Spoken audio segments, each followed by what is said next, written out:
Here we are, 9 movies deep, about to jump into our 10th. We're hitting double digits, and lucky for us, today's movie is bringing us a whole new layer of lore, the Stygian Inquisition.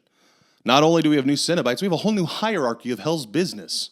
Bosses, subordinates, and a lot of stomach-turning mouth stuff. Will our detectives/brothers be able to figure out what the heck is going on? And will they be able to solve the case of the serial killer, the Preceptor? And yes, that's preceptor, not perceptor. You'll get used to it. 2018's Hellraiser Judgment, today on Raising Chains.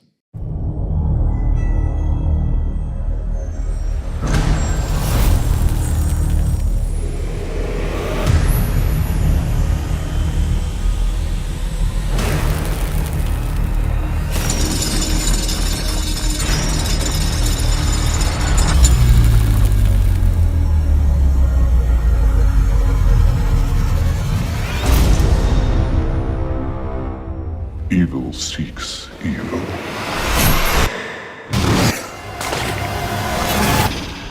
What is going on here? Let's just dive in, shall we? What we're investigating is very dark. Just curious. What do you see? You think you're too close to this case? Jesus Christ. It's him. What on earth is this place? It isn't.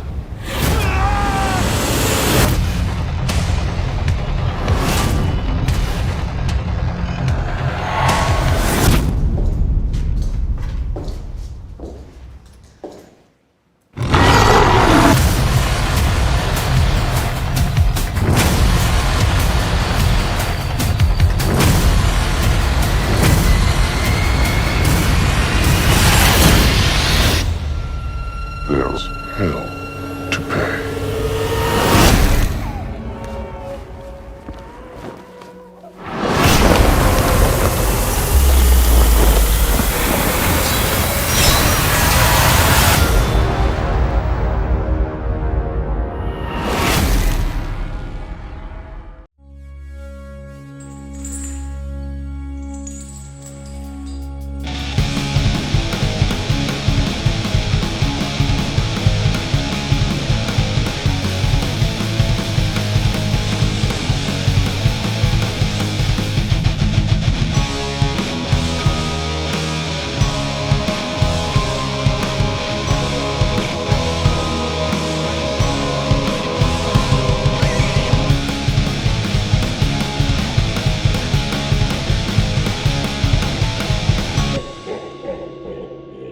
Dude, What? you know what song I get stuck in my head a lot?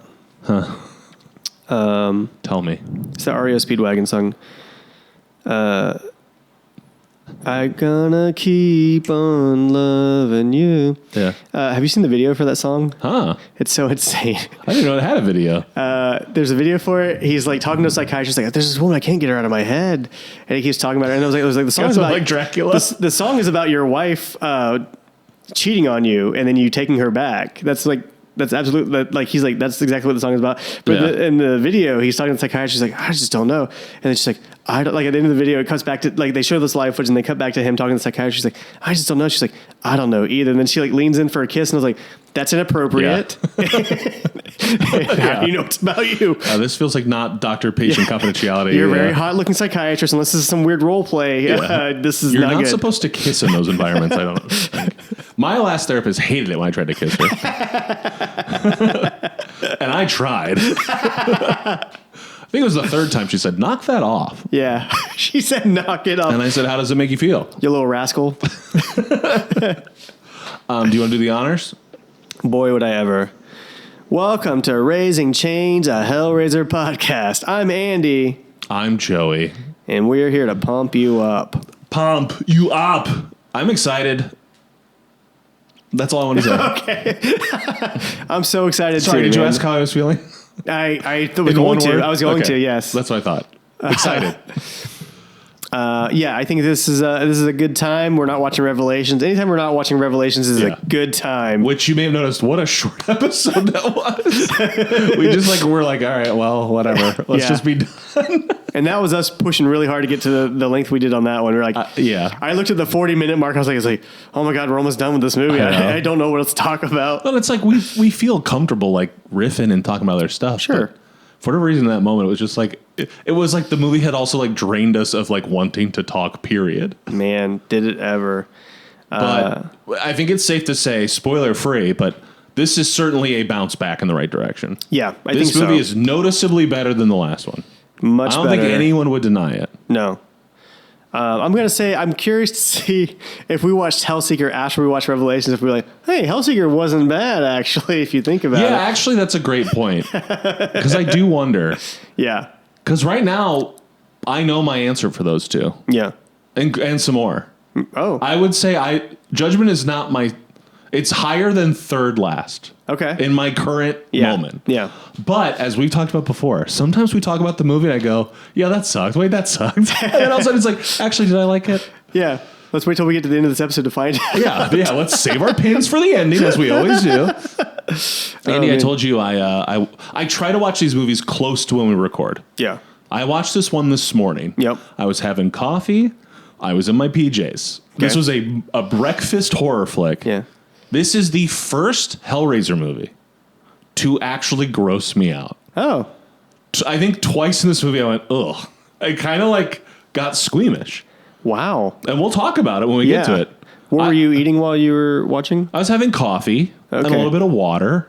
Okay, but nothing. I wasn't eating at No, the time. no though. food. Okay, No. gotcha. Okay. You know what? I know it's the most important meal of the day. I don't love breakfast. Really? I tend to skip it. I know it's not good. That doesn't seem right. Sometimes you don't believe me? No. That doesn't seem right. Like knowing you the way I do, like you play a lot of hockey and things like that. It seems like you would need to I'm a replenish. huge breakfast guy. Yeah, I feel like you'd need to replenish all the energy you spend playing hockey. I know, and I played at night. I should be having bigger breakfast. Yeah. But Do you have night breakfast? sometimes. Okay. No, I don't.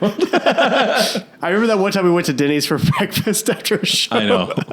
You remember the big takeaway of that? There was mold on my food. And I had it at my mouth. We went, hang on. There's mold on that. Yeah.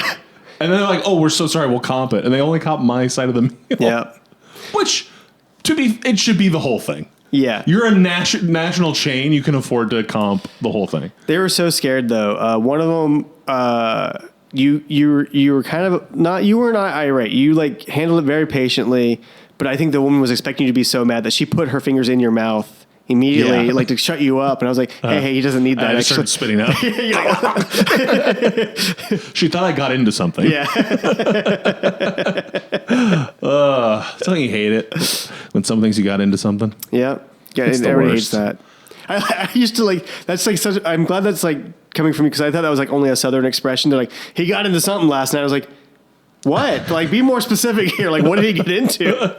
Yeah, I always thought getting into something was like a dog like ate something it shouldn't. Yeah. Like he got into something. Yeah, but then sometimes I hear you used to describe like, well, he had something happen. It's like always somebody who's like sick the next day. You're like, Yeah. what happened last night? Like, I don't know. Speaking of like colloquialisms, Yep. and like this cuts ahead a little bit, but in this movie they reference the phrase eye for an eye, Yeah. but they use the extended version. Eye for an eye, tooth for a tooth. Yeah. Which I was like, is that actually what it is? Yeah. I never heard tooth for a tooth. Mm-hmm. I've only heard eye for an eye. Yeah, it's big in dentist circles mostly. Oh. Yeah. Because they trade. They're like, for your tooth. I'll give you 2 incisors for that. Yep. That's a nice molar. What do you think happens to your teeth after they take them out? They don't just throw them in the trash. What do you think happens to our teeth after they die? They gamble on them. They take them to a casino with cowboys. Could Kung you- Fu karate people. Yeah, they like pestle and mortar them down to just like a fine powder. Mm-hmm. Snort it. Snort it. Yeah. Exactly. Just like you on an episode. Yeah. Sorry. Always snorting on episodes, I had guys. to. No, you did. You're It's always right there. all jacked up on that teeth yak whenever you do a recording. A toothy yak. Don't talk back. Anyway, should we just jump in? Let's do it. Do you man. feel ready? I feel Okay. good. Let's start our world famous segment. Let's talk about the movie. Let's talk about the movie. I should have put like a little sound effect or something. Yeah. Bing. What would Maybe be like a some chains dragging across the ground. Okay. Yeah. I can do that. Okay. We'll add something there. All right. Or you know what? Maybe in big letters it'll say, "Let's talk about the movie." Oh, And then In like the a same trademark. font as and I am in like, hell, please help me. Yeah, and then like some like firework imagery. Yes. And Followed by the maybe I'll Denny's just get logo. really lazy and none of this will happen, but like you'll see me gesturing as if it does. We'll have a Denny's logo at the bottom just in case. You're like, Yeah. hey, if you guys want to sponsor us, we're cool with On it. Everything Review with Justin Sherman, shout out. Shout out Justin Sherman. We love you. We used to do a bit where we called it Space Minute. And for a brief, like for a minute, we'd just shrink ourselves down and put a space background as if we were in space. And then put like echo on the voices. So it sounded like we were astronauts in space. It was good stuff. Ahead of its time, people are saying. Great podcast. I genuinely enjoy it. Thank you. That was even before I started hanging out with Joey. I liked it. So Yeah. You were on a great episode, one of our most iconic. yeah, Milkshakes. it's pretty good. Milkshakes. But we didn't review milkshakes. We reviewed straws. Straws. Yeah. That's right. Or was it water? No, it was like water or something like that. Somehow we got into straws. For some reason, I thought it was Snow, but was that Justin James? Snow the rapper or Snow the material? Like the stuff that comes I don't think we talked about the rapper, but we should have. Oh, Is that- I did a Snow the rapper episode, but I did not do a Snow the stuff falling out of the sky Oh, well, it's episode. supposed to be everything. But y'all, the episode specifically called Snow the rapper. Yeah, Damn. yeah. Foisted again And by then our just own. to make it more clear, like the informant ? Yeah. Yeah. Brilliant. Okay. We're in our famous segment. Yes. Let's talk about the movie. Talk about the movie. Flames coming up right now. Yeah. Cool. Maybe like a Harley revving up sound. Yes, with Pinhead on it. Huh? With Pinhead on it. Yeah. Just keep making it more work. And special effects and You guys are like, that looks like Ghost Rider. No, it's Pinhead. No, it's Pinhead. Shut up. Pinhead. Don't talk about it. You should put some nails on Ghost Rider's head. yeah. Shut up. Okay, so I did we get the Dimension logo. Yep. Then straight to the box being played with. Yeah. No text at all. Nah. No font. We just get right into a box being played with. Yeah, they did not have the money for font in this one. No. We get font in They a minute. get font later, but it was you'll see. I liked opening credit. I did too. Font. It was fun. Because it tied into the movie. It tied did. into the lore. And let's just say really quick, this movie, I want to give it credit, adds like a lot of lore that I Wow. would say majority of I liked. Yeah. They had like sort of a new tiered hell system. There's a lot of new cool stuff happening in this one. If you have not seen it, it's pretty fun. It definitely doesn't like all the other ones are kind of like you know Hellraiser, and they just kind of go through. Whereas this one's like you don't know what's really going on. Here's some other stuff added to it. You're like, all right, this is pretty cool. All right, Yeah. I'm down with it. This is one of the few, and this might be crazy. Yeah. I would say watch it. Like, here's what I'll say. Imagine watching a basketball game, right? You're like, basketball game. I get it. Right. I Now- always say that when I'm watching it. I get it. That's why I don't watch many basketball games. I'm like, watch, they're going to run down and shoot that thing. Yeah. Told you. Now, imagine watching that and then go watch Space Jam. You're like, what? There's cartoon characters, and also there's aliens involved. You're like, Yeah. there's a whole. The Earth is at stake here. Now it just became a more interesting game. Yes. And that's how it works with this movie. That's a great metaphor. I feel good. This is like the Space Jam of Hellraisers. Yes. And not just because of that great opening title sequence. No. Set to an original song called Space Jam. Yeah. It's not just because it ends with R. Kelly singing "I Believe I Can Fly." Yeah. It's for a lot of reasons. Pinhead all is a right? little kid shooting hoops in the driveway.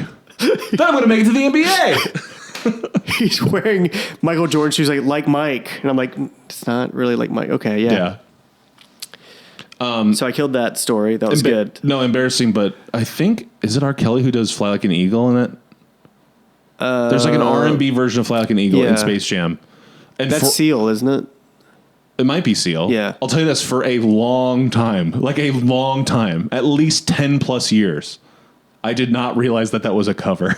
Oh, really? I did not know it was a Steve Miller Band song. Yeah. I genuinely thought it was like an R&B hit from Space Jam. I'm not gonna lie. Like the cover isn't that different from the original. Like it.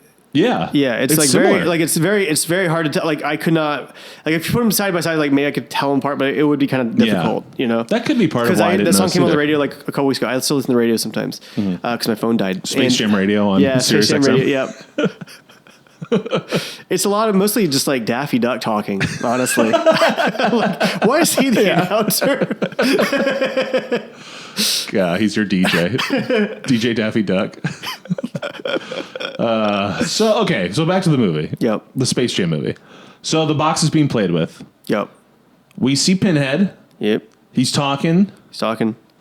They're talking about how like the world of today, like lust can be accessed electronically, which I think they're hinting at like porn. Just really? like sins are more accessible. People are more.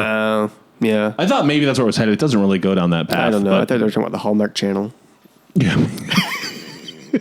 Pinhead Saves Christmas. What was that movie we riffed last time? Chatterer Saves Christmas. Yeah. Excuse me. Chatterer Sorry, Saves Christmas. But he seems to be implying like their power is being diminished. Yeah. Because like the world of pain and pleasure is like a little less taboo. It's kind of how I was reading it. Yeah, for sure. Then my next note is I immediately like this movie a million times more than the last one. Yeah. Truly, it's within the first 2 minutes. I was like, we are in safer hands than last time. It's much better for sure. I will say that I learned today that I guess like with the last movie they hired on Victor. What was his last name? The director from the last one. Yeah, Garcia. I think so. It wasn't Garber. No. It's definitely not Victor Garber. No, that's a character from something, right? He's an actor. Yeah. He's the guy from Alias, and also plays Firestorm. He's like in the Arrow movie. He's like a silver Arrow TV fox. series. Yeah. Yeah. Yep.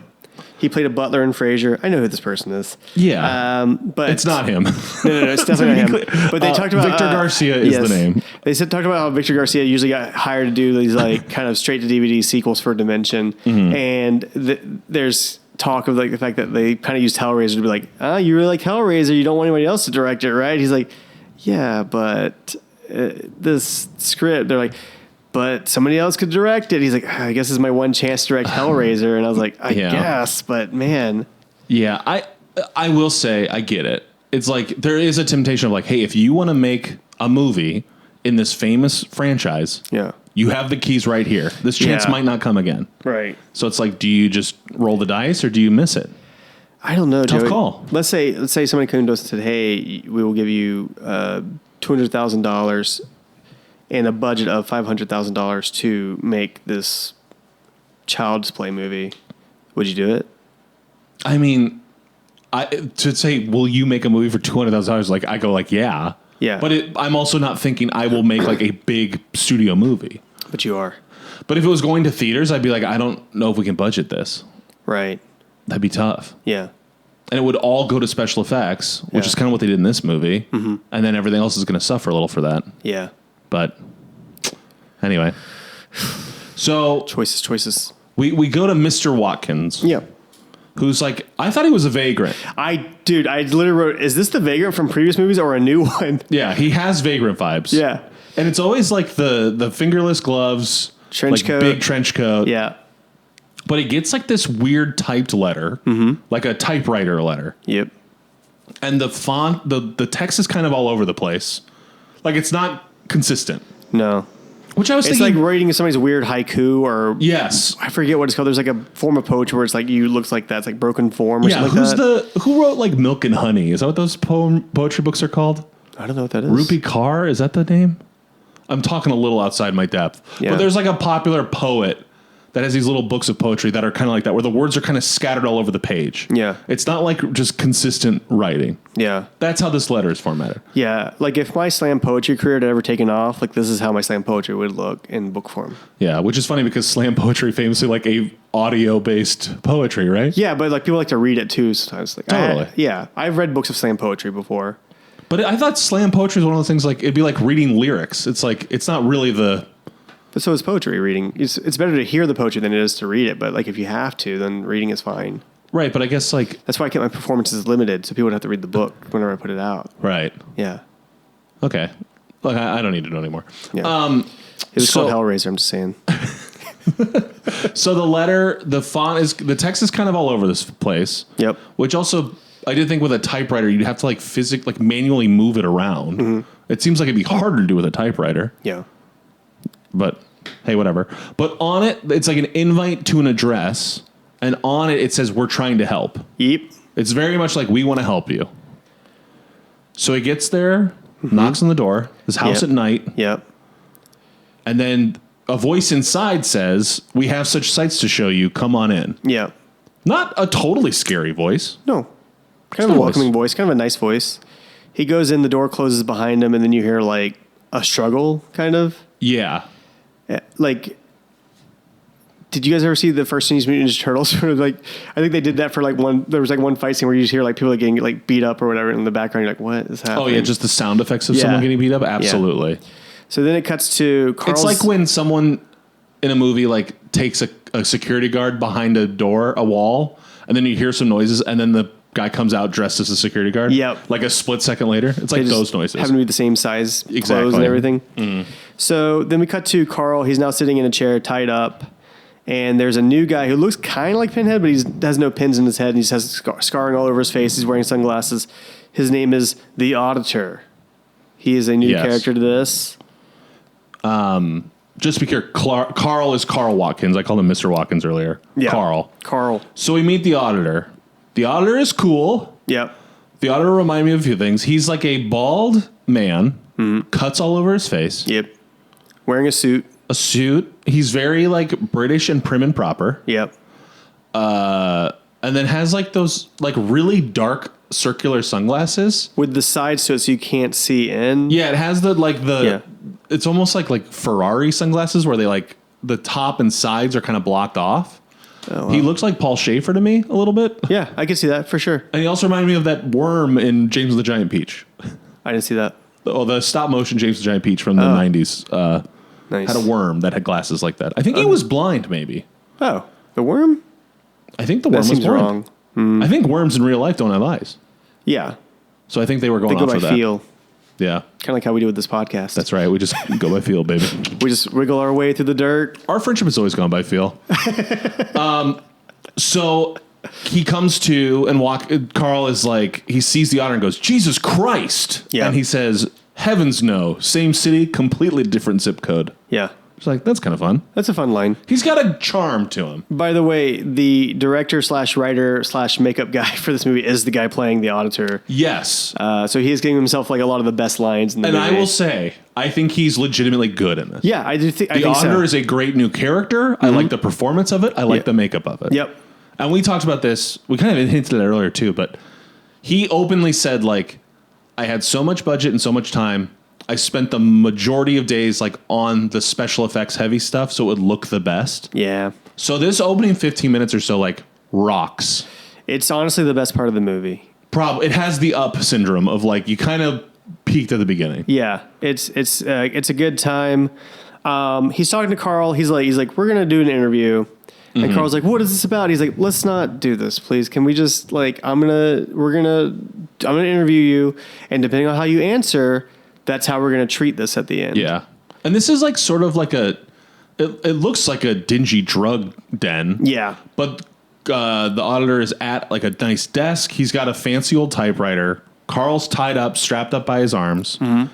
And there is like some contraption. We learn that it's pulling his blood to make the ink for the typewriter. Is it? Okay. Oh, yeah. Nice. The ink, that's why the ink is kind of red. Oh, okay. It's pulling the blood into the typewriter. I didn't get that, but I will blame this on the fact that I had just watched I watched this back to back with Revelation, so I was like, please. Yeah.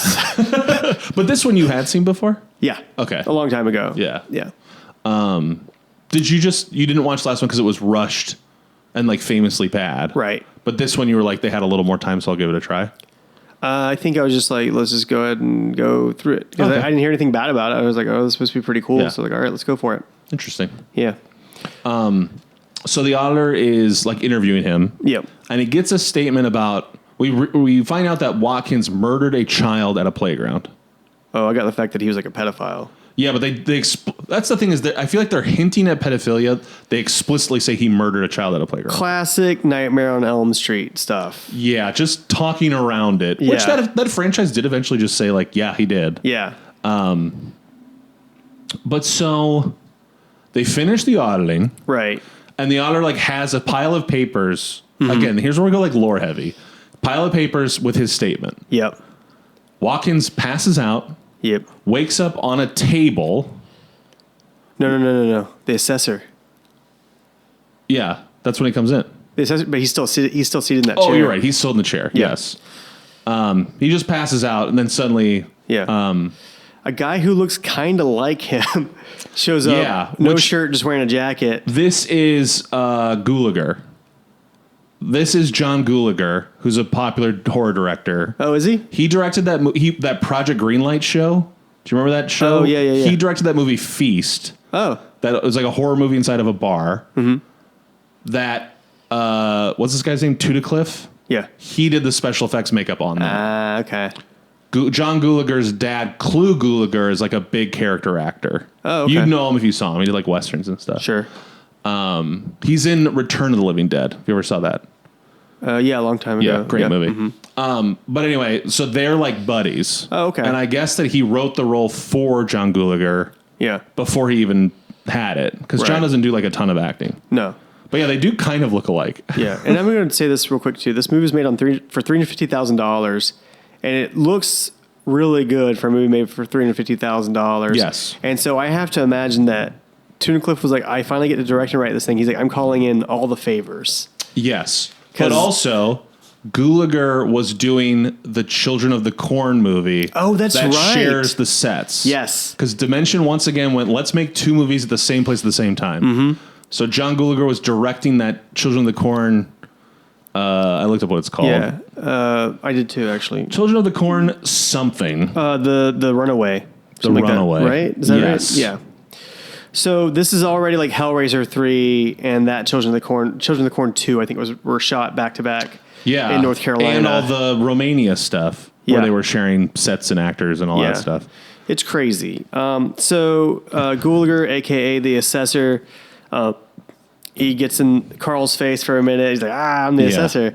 And then he sits down with the papers and he takes out a little This is crazy. bottle, like a bottle of salad dressing. He's kind also of. wearing a sport coat and no shirt. No shirt. He is a pudgy man, Yep. and he's very wet. Yeah. He takes out the bottle of what looks like salad dressing. It's clear liquid. He pours a little bit on the papers and he says, child's tears. I'm like, oh, good. Yeah, they're the tears of children. To give you more of an idea of what this guy looks like, he looks like somebody who might be a mall Santa from time to time. Yeah, Yeah. like an off-season mall Santa. He could That's a definitely play vibe. the part. Yeah. That's where he gets the children's tears from, honestly. Yeah, He's like, these kids will not stop crying when when he they hands see them me. coal. Yeah. So he pours that on there and he starts to eat it with a fork and knife. Yeah, he fork and knifes the paper Yeah. and eats it. Yeah. He's eating it all up and then he gets kind of choky and he goes to throw it up into a sink. It's like a little sink on the wall. Yeah. That he throws up into. Yeah. And all of this, Kurt, right? Carl is like watching in horror. Yeah. And he's throwing up in this bucket thing, and we follow the tube. There's a tube. The sink goes into a tube. We see the tube. We see the water or the bile and everything that he just threw up go through the tube Yeah. into another room. There's another room where there are three topless women in Yeah. just their underwear. Yeah. But their faces are all cut up. Yeah. They're not quite cenobites, No. but their faces are like messed up. Yeah. And they seem fine. And they seem kind of chained up, like a little bit, right? Am I wrong on this? I don't think they're chained up. Because they're but on all fours the entire they're time. kind of subservient. Yeah. But they're not bound by any Yeah. means. And the auditor is just going from room to room looking in on everybody. Like, you guys doing okay here? Okay, Yeah. cool. And then it basically, the puke he threw up goes into like a trough, and they're like digging through it with their hands. Yeah. I thought they were eating it, but you don't see them eat it. But if you read the trivia, it's like they originally were going to have them eat it. So it's like they must have just like cut around them eating it. Yeah. But it still to me felt like they were eating this puke. And in case you were like topless women eating trash, is this sexy? No. It's not a No. sexy thing at all. You're not like, ooh. I know you think it's sexy. It Yeah. sounds sexy. Yeah. And But just it's a not. reminder, I'm in my pajamas drinking a coffee going, ugh, God. Yeah. So also after he pukes that up, he looks at Carl and just bows politely and leaves. Yeah. It's like, I did my job. So then he is tied to a table. Carl is tied to a table. Oh, really quickly, the auditor yeah. does say, this is a quote. He says, ladies, your fine nectar. So that's why I Yeah. thought they were eating it. Yeah, you're right. I knew there was some reason I thought that they ate it because I literally wrote just like, where three topless women put their fingers in it? I don't understand. And that was Yeah, gross. odd. So yeah, anyway, next room. So Carl is then tied to a table, and then three women, then they're like, we have to clean you on the inside. Yeah.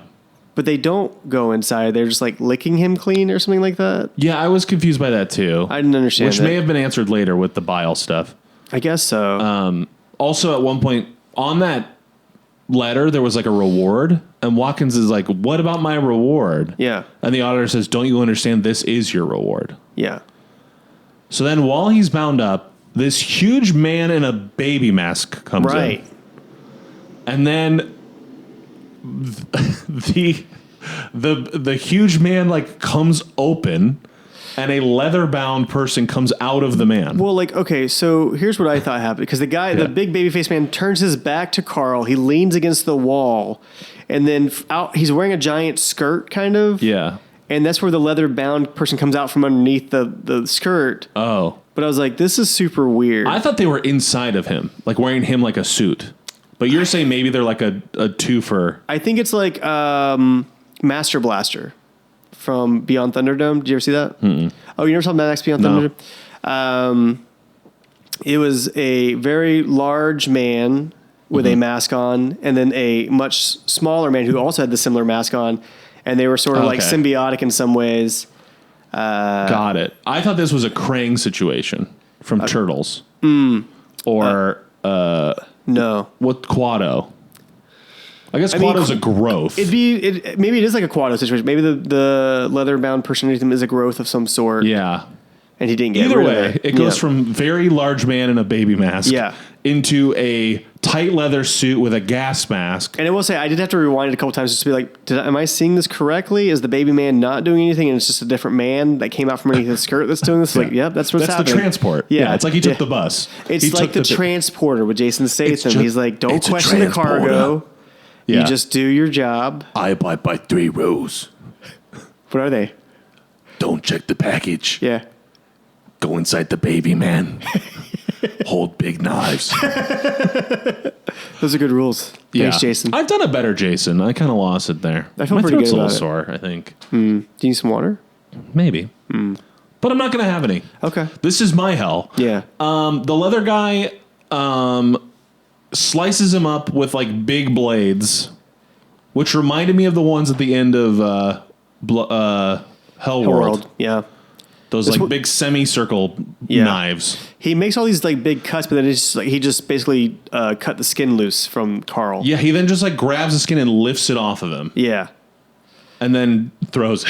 Throws it to the side. Throws it to the ladies, which they go crazy over. They're like, Yes. yes, this is it. This is also crazy.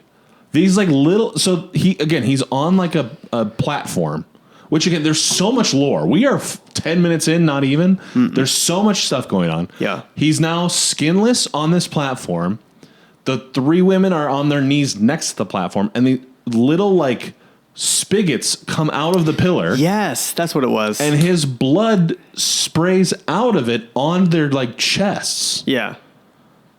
And they're like waiting for it. It's like they're waiting for the blood. In case you were wondering, like, are these the same 3 women from the other room? No. Are they different? Yeah. I thought they were the same women. No. They have the same. They're topless with Yeah. messed up faces. Yeah, but these ones actually speak and say stuff, and their faces aren't as messed up.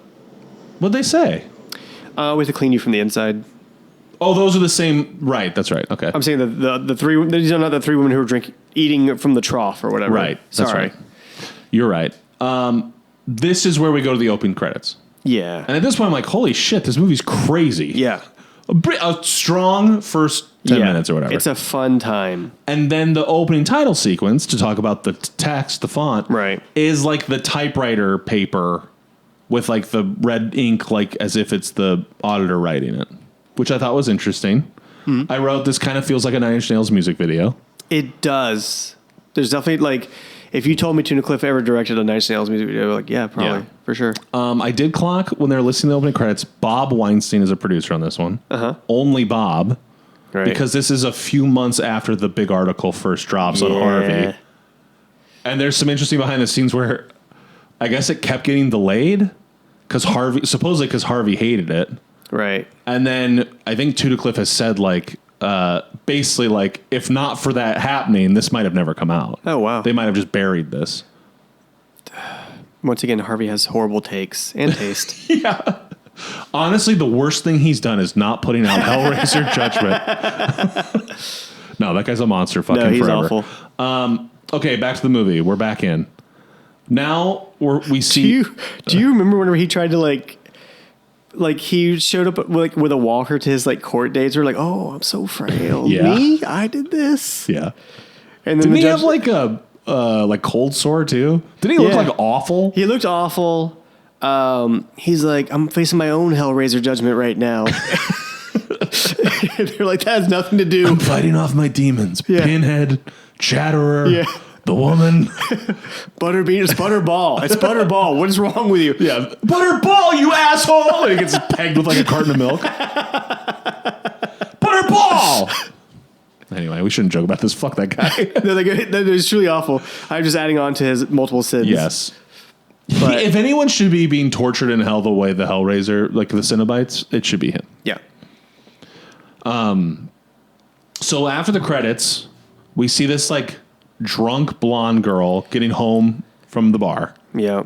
This Uber drops her off. She insults her driver, so you think she's a bad person already. Yep, she's not cool. She's a little bit of a Karen. Yeah. She walks inside. And there's like a stack of candles lit up, So many candles. and it's like they're not hers. Yeah. And she has no problem with it. She thinks her ex is there. When I saw the candles, I honestly thought someone was getting ready to pull out the box. I was like, okay, somebody's pulling out that It box. was like that kind of like. Yeah, And sometimes I see that many candles, like that would take so long to light all those. Yeah. I one night got some of those like candles you can just like like the little battery operated fake Yeah. candles, and I put like just 10 of those to like lead my wife to the bath so she could take a bath or whatever. She take a big shit. It was very, because it didn't work like the movies where like they're like, yeah, I'm just gonna go there. It's more like, I am tired, don't bother me. I was like, just follow the path. You're doing it like a runway. Yeah. Like where the plane lands. I was like, come on, just go upstairs. She's like, I was like, do you want the bath? I was like, it's gonna get cold. She's like, oh, did you do that? Oh, it was I'm already sorry. filled. Yeah. Okay. Yeah, I already made the bath. Yeah. Sorry. She was just very reluctant to do it. She's like, oh, I'm tired. I'm like, no, you're not. You're fine. Keep going. You But leave yeah, them to, those like, 10 the took pantry? forever What's for me this to like, for? it Pop-Tarts? kept falling off the rails. Like, why is this one to stay? Yeah, it takes too long. Yeah. She's like, I need something to eat. I was like, yeah, Pop-Tarts, exactly. Nice gesture though. Like, they're protein Pop-Tarts. She's like, that's not. Doesn't matter. They're floating in the tub. You can bob for them. Yeah. So she's like, she thinks her ex might have done it. So she's like calling out, and then all of a sudden, someone pops out and smacks her in the face. Yeah. Like a burglar. Yeah. Looking vibe. Mm-hmm. And she says, "What do you want?" And he says, "To make a lesson out of you." Right. Or she, Yeah. but probably he. It's a he. It's a he. It's a dude. Then we cut to these two guys in a car. Mm-hmm. Which at this point, I'm like, we are meeting so many people so fast. It's so fast, and they don't really, like, one of them's younger and annoying the older one. And I was like, okay, it's the rookie and his new partner or whatever. You had told me in the last episode this was going to be like Seven-esque. Yeah. So I knew there would be cops. Yeah. This did not scream, these are two cops. Until they were like, we're Yeah. at the location or Yeah. whatever they said. Mm-hmm. But these are sort of our like two heroes. Yeah. They're detectives and they're also brothers. Yeah. Which didn't come across until, like, a little bit later on, I Yeah. think. Because someone says like, they're blood brothers in the real sense. Or they had some weird line. Like, yeah, something about, like, their last names, like, you're both this because you're brothers. I was like, all right, man. It chill. wasn't quite that thick, but it was thick, whatever It it was was. pretty odd. But yeah, they like, the younger one is like clearly annoying the older one because he's like, "What'd you do last night? What did it?" Yeah. Like, he just keeps asking questions, and the other guy's like just not answering. Which I was like, "Dude, lighten up, okay?" There's a lot of like he's the strong silent type. Yeah. So it's Sean and David. So Yep. David's our younger brother, seems the more like put together, and then Sean's the older brother. We find out he's like a war veteran. Yeah. He's got some demons. He was in Afghanistan. They keep bringing that, like, Afghanistan. It's like, yeah. And also he like quotes Charles Dickens a lot. He's clearly like well read. He's like, you didn't read Tales of Two Cities. Like, the most popular book in fiction was like, it's not. Yeah, It's I pretty wrote this popular. down Yeah. multiple times in the movie. It becomes like sort of a clue, Yeah. but they imply that A Tale of Two Cities is the best-selling nonfiction book ever, Best-selling fiction book. or fiction. Yeah. Is that true? No. Was it ever true? I mean, at one point, I'm sure it was pretty good, but I don't know. But it's such a bold claim to make, Yeah. just to fit your narrative. Well, let's see. Should I look it up? Because- Best-selling book in fiction. Yeah, but because it could be, they could have made it any book. It didn't have to be Tale of Two Cities. Yeah. Let's see. Sorry. No, it's okay. I do think it's. I do feel like it's Dickens. I'm looking too. Best-selling books of all time. Wait, it is. It's Tale of Two Cities according to Wikipedia. Really? Yeah. List of best-selling books or what?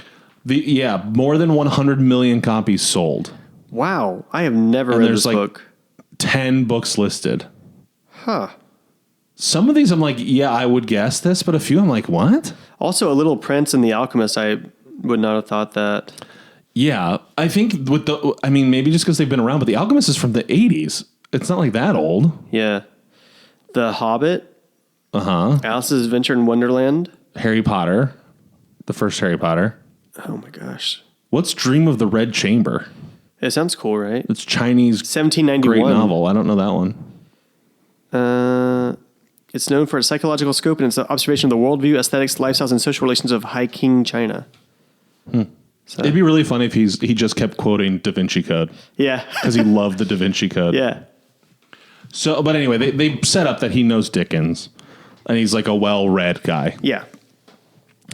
He knows stuff. I wrote, we're 15 minutes in, we're just racing through characters. Yeah. But they go to the house of the girl we just saw get killed. Right. And it's like it's a serial killer who's named the Preceptor. The Preceptor. Which I definitely thought was Perceptor. So my Yeah. notes switched midway through when I realized it's Preceptor. Yeah. I don't know the difference of the words. Do you? Perceptor is, I assume, somebody who perceives things. That's a Perceptor. Yeah. But this is the Preceptor. Yeah, which is a teacher. That's right. Yeah. Because we find out later. Because they go into a very long, It's an Ecclesiastes. lengthy thing. Yeah. Yeah. Okay. So we see the girl's body laying there. Mm-hmm.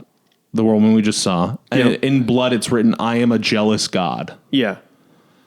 And then I really liked this. So they're looking, it's in like the middle of the room. Yeah. Right? So they're looking at it. And then from the shadows, a woman comes out. Right. And says like, doesn't seem like the work of the Preceptor. Whatever she says. And they both like draw their gun. Which is like what they should have done. They're like, what are you doing in here? Yeah. What's going on? You can't just sneak up on us. We're in an active crime scene. Yeah. We're detectives. It's a weird moment. I don't remember her first name. I just kept calling her Edgerton because that's what they kept calling her throughout the movie. Yeah, I think that's her last name. I think it was Catherine, but let me find out for sure. Okay. So anyways, Christine's like, you guys are brothers, so now we know they're brothers. Mm-hmm. They're like, who are you? And she's like, the office sent me to help you guys out. And they're like, what are you talking about? Yeah. We've been handling this case the entire time. And she's like, well, they sent somebody else in to help out, which I was only bummed about the fact that they drive separate cars because I wanted to see at least one of them put in the back of a squad car and just have to ride around like that with the gate and everything. Like, hey, can you guys let me out? hey, guys, you have to let me out of the car. I can't just get out on my own. They're like, no, we're going to leave you in there now. Yeah. Also, it's funny that they're like, hey, they're going to put one more detective on this serial killer case. We decided we should finally like maybe wrap this thing up. Yeah. This definitely felt like a budget thing because there was no CSI or anything showing up. No, I it's wrote, just I the was three like, of them in this room. I wrote, there is no police department. There's only the police office. And is the three of them. It is actually funny that you never see another cop at all. No, never. There's no sergeant busting their balls. They don't even walk through a precinct. No. You do not see another police officer in this movie other than these three people. Wow, I didn't clock that. You know what they could have done is just made them private detectives because that would make more sense than what happened. It's like they are detectives, just not the private kind. Yeah. So they notice that something's happening with the woman's stomach, right? The body moves. Yeah, the body starts to They move. see the corpse move. It freaks them out. They open her stomach because it's been stapled shut. There's a fresh like C-section wound. Yeah. And that's her dog. Her dog comes out of it. Her dog is inside of it, still alive. Yeah. And they said the dog is her baby, so they put it in the womb. Yeah. Crazy. Insane. Actually crazy. Yeah.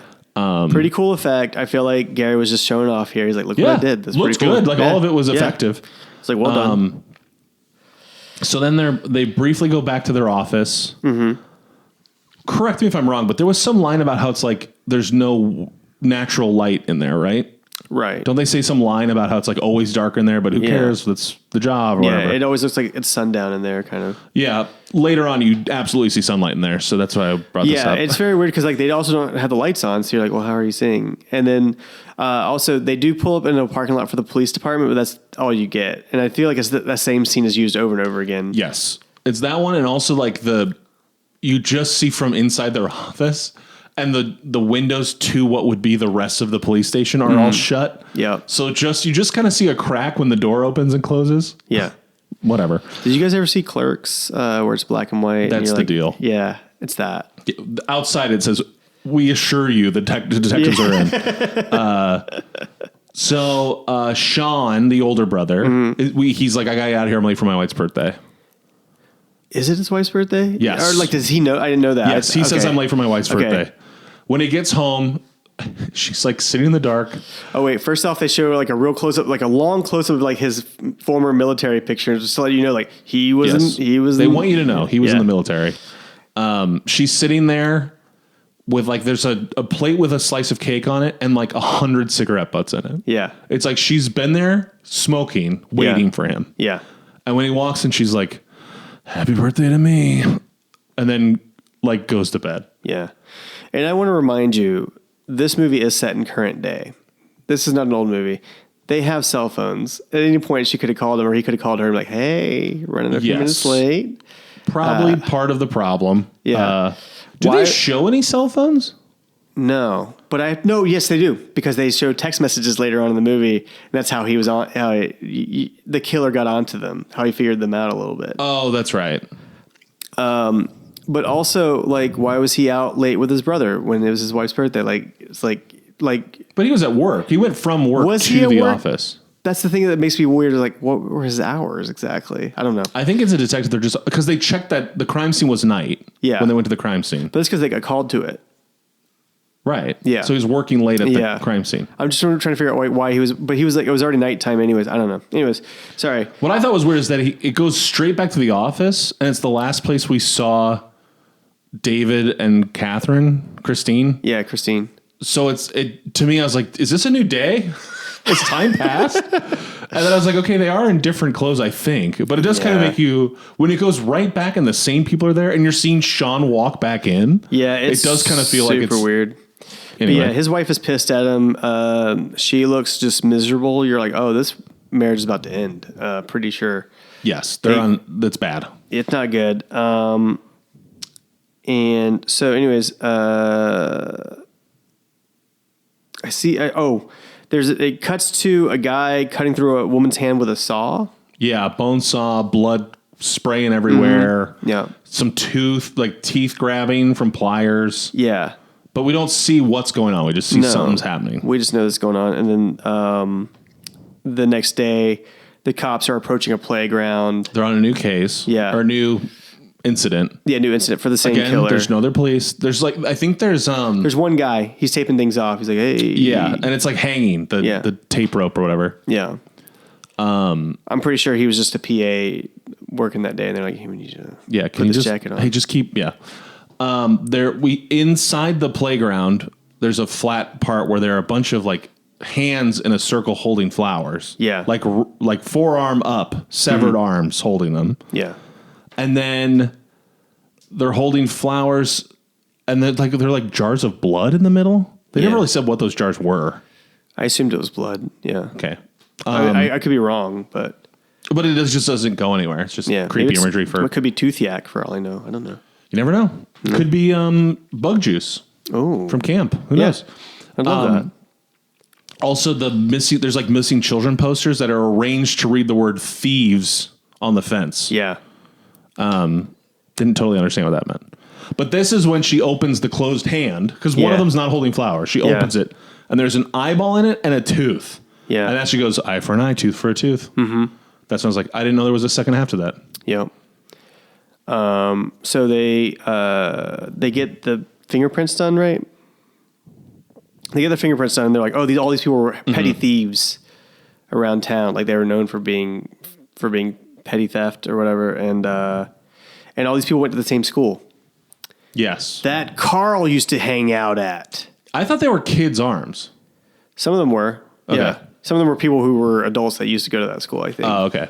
Because some of those hands were much bigger than the other ones. They also said there's no coagulation in the fingertips, which means they cut off the arms while they were still alive. Yeah. I've heard that in other movies before. Is that a true thing? Have you heard that before? I mean, when I've done it, I've never had that. Okay. Yeah. That's what I figured. Yeah. You were the right person to ask. Yeah, I thought so. So they find out that... Let's see. Dexter...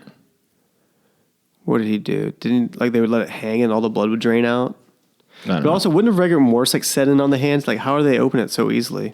That's what they're saying. They say if the person dies and then you cut it off, it has rigor mortis. But if you cut it off first, there's no coagulation in the blood. So if you cut it off while they're still alive, it won't get rigor mortis like that. Huh. That's what I've heard. I've heard this in something else too. I can't remember what it was. I was trying to figure it out. Today on Mythbusters, we're going to cut. Find out. I want to know. So yeah, they find out that Carl was caught jerking off at that school. Yeah. And so they're like, they got his address. They're like, Here's let's the go thing figure there, it real out. quick. They mention it like they know Carl. They're like, classic Carl, always doing this. And I was like, you're detectives. Why would you be involved in this case? I don't Yeah. understand. There's a lot of like little like glib cop talk. Yeah. Like when she's like, he must have a killer right hand because she sees he's got like porno mags or whatever. Yeah. She's like, don't talk like that. Yeah. What is going on here? So they go to his house. Yep. And they meet the landlady. Yep. Which is Heather Langenkamp, who played Nancy in Nightmare on Elm Street. Big get. A New Big Nightmare. Get. She's in like crazy outfit, crazy hair. Leopard spotted sweater or something like that. Definitely designed to be like the crazy landlady. Mm-hmm. This is her only scene. Yep. She's on screen for maybe 20 seconds. Yeah. I can't remember single thing she said. She was very like profane. She's like, that guy, I cut his power off so that hope to get him out because he hasn't paid rent in forever or whatever. And I was like, okay. Yeah, she said it'll be cold in there or something. Yeah. A waste of a cameo, I will say.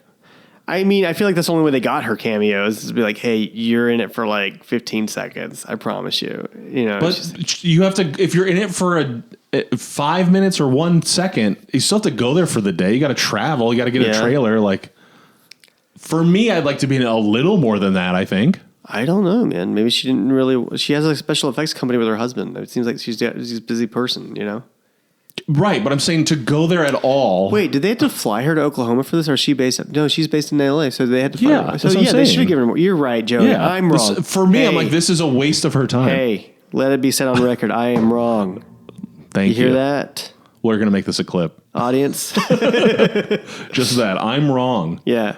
So they go in his apartment. My wife would love that. She'd be like, no. Yeah, I'll send it to her I'll play directly. again. I'll make the background of your house. So they go in his room. The apartment, it's like no windows. It's incredibly dark. They have flashlights. It's so gross. It might as well be a basement. Yeah. And I think it is. When they see the porno mags, she's like, this guy must have quite the right arm. Yeah, that's gross. And then we do see a pile of newspapers that are about the Preceptor. Mm-hmm. So it becomes like, oh. I wrote down, what do you think about the name The Preceptor? Not my thing, really. I just like, I know we've had like serial killers before, but it's always like a location, like the Boston Strangler or like the Preceptor's a little too like superhero-y. Yeah. And it sounds like a Cenobite. I'll say this too. This movie is very Seven coded. There's like a lot of Seven, like we've seen Seven, we get it. I think Seven started like midway through their murder spree that they were doing, right? And they like had a history to it and everything. This one does not seem to have a history to it. They're like, yeah, he only has 2 more people left to go. I was like, who are the other 8 people? What's happening right now? Like, Yeah. and they don't really have a history to it. It's like they just use this like as like a plot point to keep moving forward. Like, this is why we have to keep going. And you're like, okay, I didn't catch this. Like, it didn't need the 7 deadly sins element. no, And also it's like thievery isn't one. no. They're doing 10 Commandments for this one. Oh, are they? Yeah.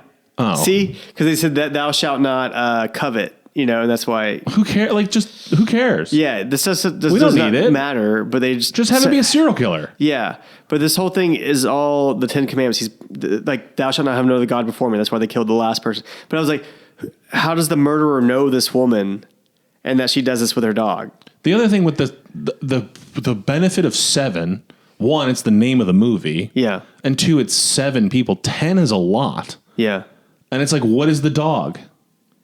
The child? Womb? What's the... No, thou shalt not. She was using the dog as a substitute for God, basically, is what he seemed to assume. That's a stretch. It's Especially a stretch, for the but that's first what he, one. That's what he was. No, well, that wasn't the first one. That was like the 8th kill. It's or the whatever. first one we've been That's the first one we've introduced to. seen, and that's why I'm saying like they did not do a good job of building the mythology of this like serial killer. I think they should have gotten rid of the 10 Commandments thing. Yeah, I agree. It doesn't need it at all. No, and that's my judgment. It could just be things that you would consider like sins or unkind things. It didn't have to literally be the commandments. It could just be like, you could have kept it exactly the same. She worshipped her dog. The stealing, they're thieves. Like, just have it be punishment. It could be like the Punisher. Can't use that name. Yeah. But it was something like that. Yeah. The Retribution. The Retribution Killer. The Retributor. The Retributor. How would you pronounce that word? Retributor? Retributor. That's a mouthful. Hey, we're going hunting with Retributor this week. Oh, I don't like that guy. Yeah. He's so weird. I'm with you. Tag Team Weekend with Retributor. Tag me in, Retributor. No! Please, you're a bad teammate. I don't care. They must pay. Retributor just got crushed by Gravedigger in the Monster Jam, which is coming to LA like next week. And my buddy are like, should we go? Considering. Just so you know. Okay. Considering. All right. Okay, so Sean goes back. I don't remember. Oh, he has another. So they're back at the office after Yes. investigating. Then Sean's like, I want to go back alone. Yeah, he's like, I have To something Carl's been itching apartment. at me. So I got an itch. I got a scratch. So he goes back. He opens up Carl's laptop. Well, he's like, I got the landlady to turn the power back on for me. Yeah. Which you're like, oh, is Heather Langenkamp coming back? No, she's not. No, she's done. She's already out of the movie. She's already on the plane going home. She's counting her bills. Yeah. Opens his laptop, looks at his like recent like Google Maps searches. I thought this movie did pretty good with like the fake internet stuff. Yeah. You know, sometimes you see someone Google a movie, you're like, oh my God, this is the fakest looking thing. Yeah. This one did pretty good. Yeah, I thought they did a pretty good job there. So he finds the address, then goes to the house. The so now Hellraiser house. Sean is at the Hellraiser house. Yep. Which I read that's the same address as the original Hellraiser house. It's like a little fun. Oh, I didn't know that. Yeah. Good for them. I don't know. Anyway. It's pretty fun. They just show the address to me. Like, is that important? Is that a reference? But I'm just thinking about how cool it'd be if like Freaky Frank showed up. He's like, "Hi, what's up? You doing all right?" Hey. He's just drinking orange juice with flesh still hanging, bloody shirt on. His little condom head. Yeah. So he knocks at the door. It opens. There's like this thing now where we're realizing like when you go to that house, it's like you get the vapors. Yeah. And then wake up in the chair. Yeah. So he wakes up, he's tied up, and he's in front of the auditor now. So Sean, sort of one of our main leads, is suddenly in front of the auditor, which I was like, oh shit, it's like happening. Yep. Which is kind of crazy. All this far, we're not very far into the movie, and that's already happening. Yeah. And Sean is no nonsense. He's like, yeah, I see your face. I'm not scared. Like, go ahead and like, what do you? Sean is like not at all thrown by this. Yeah. He's like, let's just get to it. And the auditor appreciates that. He's like, hey, I like that. They are weirdly polite to one another. Yeah. I wrote down. He's like, I'm gonna give you a little freebie. He gives him some background. There's a little like Lamartian configuration. There's like 5 of them on the mantle. Yeah. But he's like, oh, check it. Pretty cool, right? And he just puts it back, but still it's there. He goes on. He talks wax intellectual about how like amazing they are and pain and pleasure. And he's like, it's a gateway, isn't that cool? It's a conduit to the unimaginable. And Sean's like in a wooden box. Yeah. And he says you'd be amazed what they do when they're open. Yeah. He's like, well, it's not all wood. I mean, there's like springs inside and some other like cool catches. It kind of changes around between the movies, what it can do, what it can't. You can get, if you do it just right, you get like a diamond shape, which is like pretty sick. Yeah, the diamond one we like. You don't see very often, but when you do, it's pretty cool. It's pretty sharp. I found that out the hard way. Let me tell you that right now. Hence the gloves. Yeah. They have an interesting tete-a-tete. Yeah. So he's starting to audit him. Mm-hmm. Sean's talking about he's a soldier. He has these regrets of killing overseas. Yeah. They quote the Bible to each other. They quote Dickens. It's like, okay, they are like... They're buddies. They're keeping it along. They're smart. Yeah. So the auditor he's done. He's got this giant stack of papers this time. Yeah. And he says he'll grab the assessor, and he says, "My, what a meal he has in front of him." The assessor comes by. He does his usual thing. He's got like a big black bag, opens it up, pulls out the bottle of children's tears, pours some on it, starts to eat it. And This one's a noticeally bigger stack. much though. bigger stack. Sean's like looking at him like, what is happening right now? Which is understandable. Yeah. That's the first time he's looked surprised by anything. Right. Then the assessor starts to choke Yes. on what he's eating. And he actually goes and like... He's like starting to retch bile out of his throat. Yeah. This is where I was like, this is icking me out. Yeah. I struggled watching this part. It's all black or like kind of black blood. He vomits it up into the thing. The assessor or the auditor notices this and is like, uh-oh. And then he goes to the women, and of course they're all dead too. Like They're choking on it too. Yeah. I think he yells, "What have you done?" Like he knows something's wrong. And he Yeah. I think he thinks that Sean did this on purpose. Right. So he's like, the surgeon is going to handle you or whatever. And he's like, okay. He then he's going to like figure out what's going on, and an angel shows up. Yeah. He starts talking to what appears to be like a boss figure in his world. Yeah. And she's just we find out she's an angel, but in this moment, it's like a blonde woman who looks very normal and pretty. Well, she's wearing like a white suit. She looks like, But it's completely blown out. Yeah. You can't even really make out her image out of it. she looks like the angel from Constantine, who I can't remember who played that part. She's a very famous actress. Was it Tilda Swinton? Yes. There you go. Okay. Tilda Swinton played. I do feel like Cliff saw that. I was like, just make her like that. That could be. Yeah. She also is just wearing a blazer, no shirt underneath, and this is like, okay, cool. Yeah, she's just in all white. Yeah. White heels. But like very much so like blown out, very bright white as he's Yeah. talking to her. And she tells him to let Sean go. Yeah. She's like, well, then you have your answer, which I was like, I get it. He doesn't appear to have done anything wrong. Let him go. You know? And this is where I wrote, I like that this like the cenobites have a process. Yeah. Like they have their roles. There's an auditor, then it goes to the assessor, then it goes to the table. Like there's like a pathway of work. They do their things. I liked that. And she's like, even the jury found him innocent, so then he's fine. Right. And the auditor like can't believe it. He goes to Pinhead to go talk to him about it. Mm-hmm. And Pinhead doesn't really seem that interested in Wait, it. before this though. Sorry. What happened? We see him on the table getting cleaned on the That's inside. right. He's getting cleaned. And they have, so it's these women, they're like licking his chest or whatever. Yeah. And they have this like chalice that they're taking turns spitting into. Yes. And then they pour it from high, like into his mouth. So gross. And it's like bubbling. I honestly, talking about it triggers my gag reflex. Like this is truly the first Hellraiser movie to actively like gross me out. And it was a cup of spit. Yeah. Which is gross. Yeah. I defend myself. That was gross. God, it really, especially with coffee and pajamas, I was like, this is not the vibe. No, if you remember correctly, in Revelations, I was eating Thai food and a hot dog. When I watched this movie, I was not eating anything, so I was okay. But I was would have been this thinking is about that gross. hot dog and Thai food. I'll tell you what. I'd be like, ugh. Yeah. The spit, and it like bubbles in his throat. It was gross. It's one of those things, sometimes I'll watch a movie, not that I like want to act, but I'll be like, could I even be in this scene? Yeah. And a mouthful of spit or fake spit, I don't think I could do it. I think that would have gagged me out. Well, I'll cut off my arm if you do that scene. I don't want you to cut off your arm, nor do I want to do that scene. Come That's on. a lose-lose for me. I don't understand this at I'm all, sorry. Jerry. I like your arms. So this is where the auditor goes down to what feels like the basement of this house. Right. And who's in there? Big old Pinhead. Pinhead. We got Chatterer. It's weird though, because Pinhead, he's sitting in a chair and he's facing the wall like he's in timeout. Yeah. Which I thought was really funny. They should have given something like a fireplace or something on the Yeah. wall he's facing. It honestly looks like the background of our podcast. Yeah, it does. But if he was just sitting in a chair facing the background. I mean, it feels like in this movie, like Pinhead did something that displeased somebody. Yeah. So they're like, you're not on Pinhead it. wasn't sharing, Yeah. I believe, was the problem. Pinhead hit his teacher. But I was grateful. He's like, I don't want to join the reading circle. Yeah. I don't like A Tale of Two Cities. Yeah. Your little picture cup. Wait.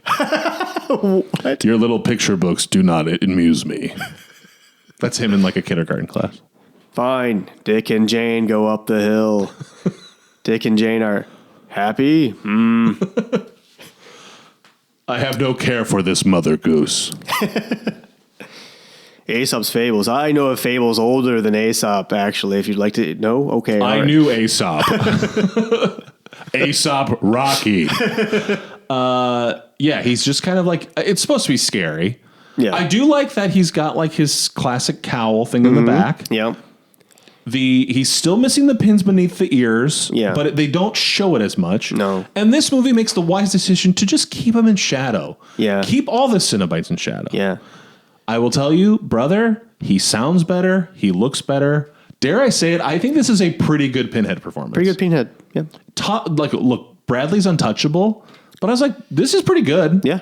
I like it. And I will say, I think they use him effectively in this movie. He doesn't talk too much. You don't see him too much.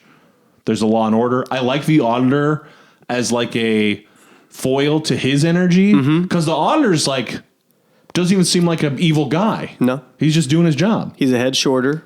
Yeah, he's quite shorter. They seem to really do that. He's one of those like weird, like simpering underlings, kind of like King, my liege. But they don't make him funny, which I thought was smart. Yeah, I like that. And he's not sniveling. He's just like, I think he is intimidated by Pinhead. Yeah. That's a boss he goes to, like reports to. Yeah, But that's kind of, they leave it as Yeah. far as like humor goes. that's about it. But yeah, he goes to Pinhead. Pinhead does not seem to really care one way or the other. He's like, why would we give him up? But also, like, why do we have him at all? Like, what? Yeah, he's what's asking, where happening? is he now? Yeah. He's like, he's being cleaned for the surgeon. So we find out that Sean escaped and he took the lament configuration. Yes. So the Auditor's like, first off, Pinhead takes a small bite of his page, like Yes. communion. I think Yes. he says, take this in remembrance when he does it. Yeah. But the Auditor's like, Pinhead, you have to go get him. Oh, wait, real quick. When the assessor or the auditor walks into Pinhead's domain, Chatterer all of a sudden like just jumps at him. Yeah. And then Pinhead's like, no. Right, leave him alone. Back, boy, back, down. I did like that. I don't think Chatterer's like smart. No. But I just thought it was funny that like Chatterer was like leaping at the guy. I was like, Yeah. are you, or, like, did you mean to have the Chatterer dog? In this? And then we have those two, like the twin Cenobites are back. Yeah. The like just Yeah. women. I don't know. They were hanging out in Hellseeker or Deader, and they were also hanging out in Revelations. Were they the Inferno twins that like rub his chest? They I kind of guess look they like could them. be, yeah. Because they don't really have like a design look. They're just clearly Cenobites. Yeah, but they have like in this movie and the last one, they seem like they were just like always like close to one another. It was like they weren't that close. They're almost like conjoined or something. Yeah. But the Auditor tells him Pinhead's got to go get him. And Pinhead says there's no need. He'll be back. Right. He's just trusting that box is going to bring him back. Mm-hmm. Go ahead. Sorry, go ahead. No, go. No, I was going to say Sean. I was going to move on to the scene, but Yeah. you were about to say I was something. too. No. Sean calls his brother David, and he's like, "You got to go back to the house with me." And he's like, "Okay." So they go back to the house. There's I don't think nothing it's there. even that. He just picks him up. Yeah, And the whole time David's like, where are we going? What are we doing? And Sean's just saying nothing. yeah. His classic quiet Which move. is insane. I'm sorry. Like, I don't buy this type of character sometimes. I'm just like, no, you have to say something. You can't just like be quiet the whole time. I give it a slight pass because like they're cops, right? So it's like you have to trust if we're going somewhere in the middle of the night and it's urgent, maybe it's important, relevant to this case. I just know if I was in David's place, I'd be like, you have to tell me something. Yeah, I'd be like, I'm not moving until you say a Yeah, word. exactly. Yeah. But it's 2:30 in the morning. They go to the house. Yeah.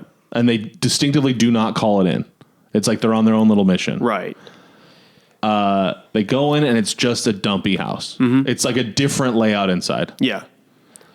It's a different house in Oklahoma.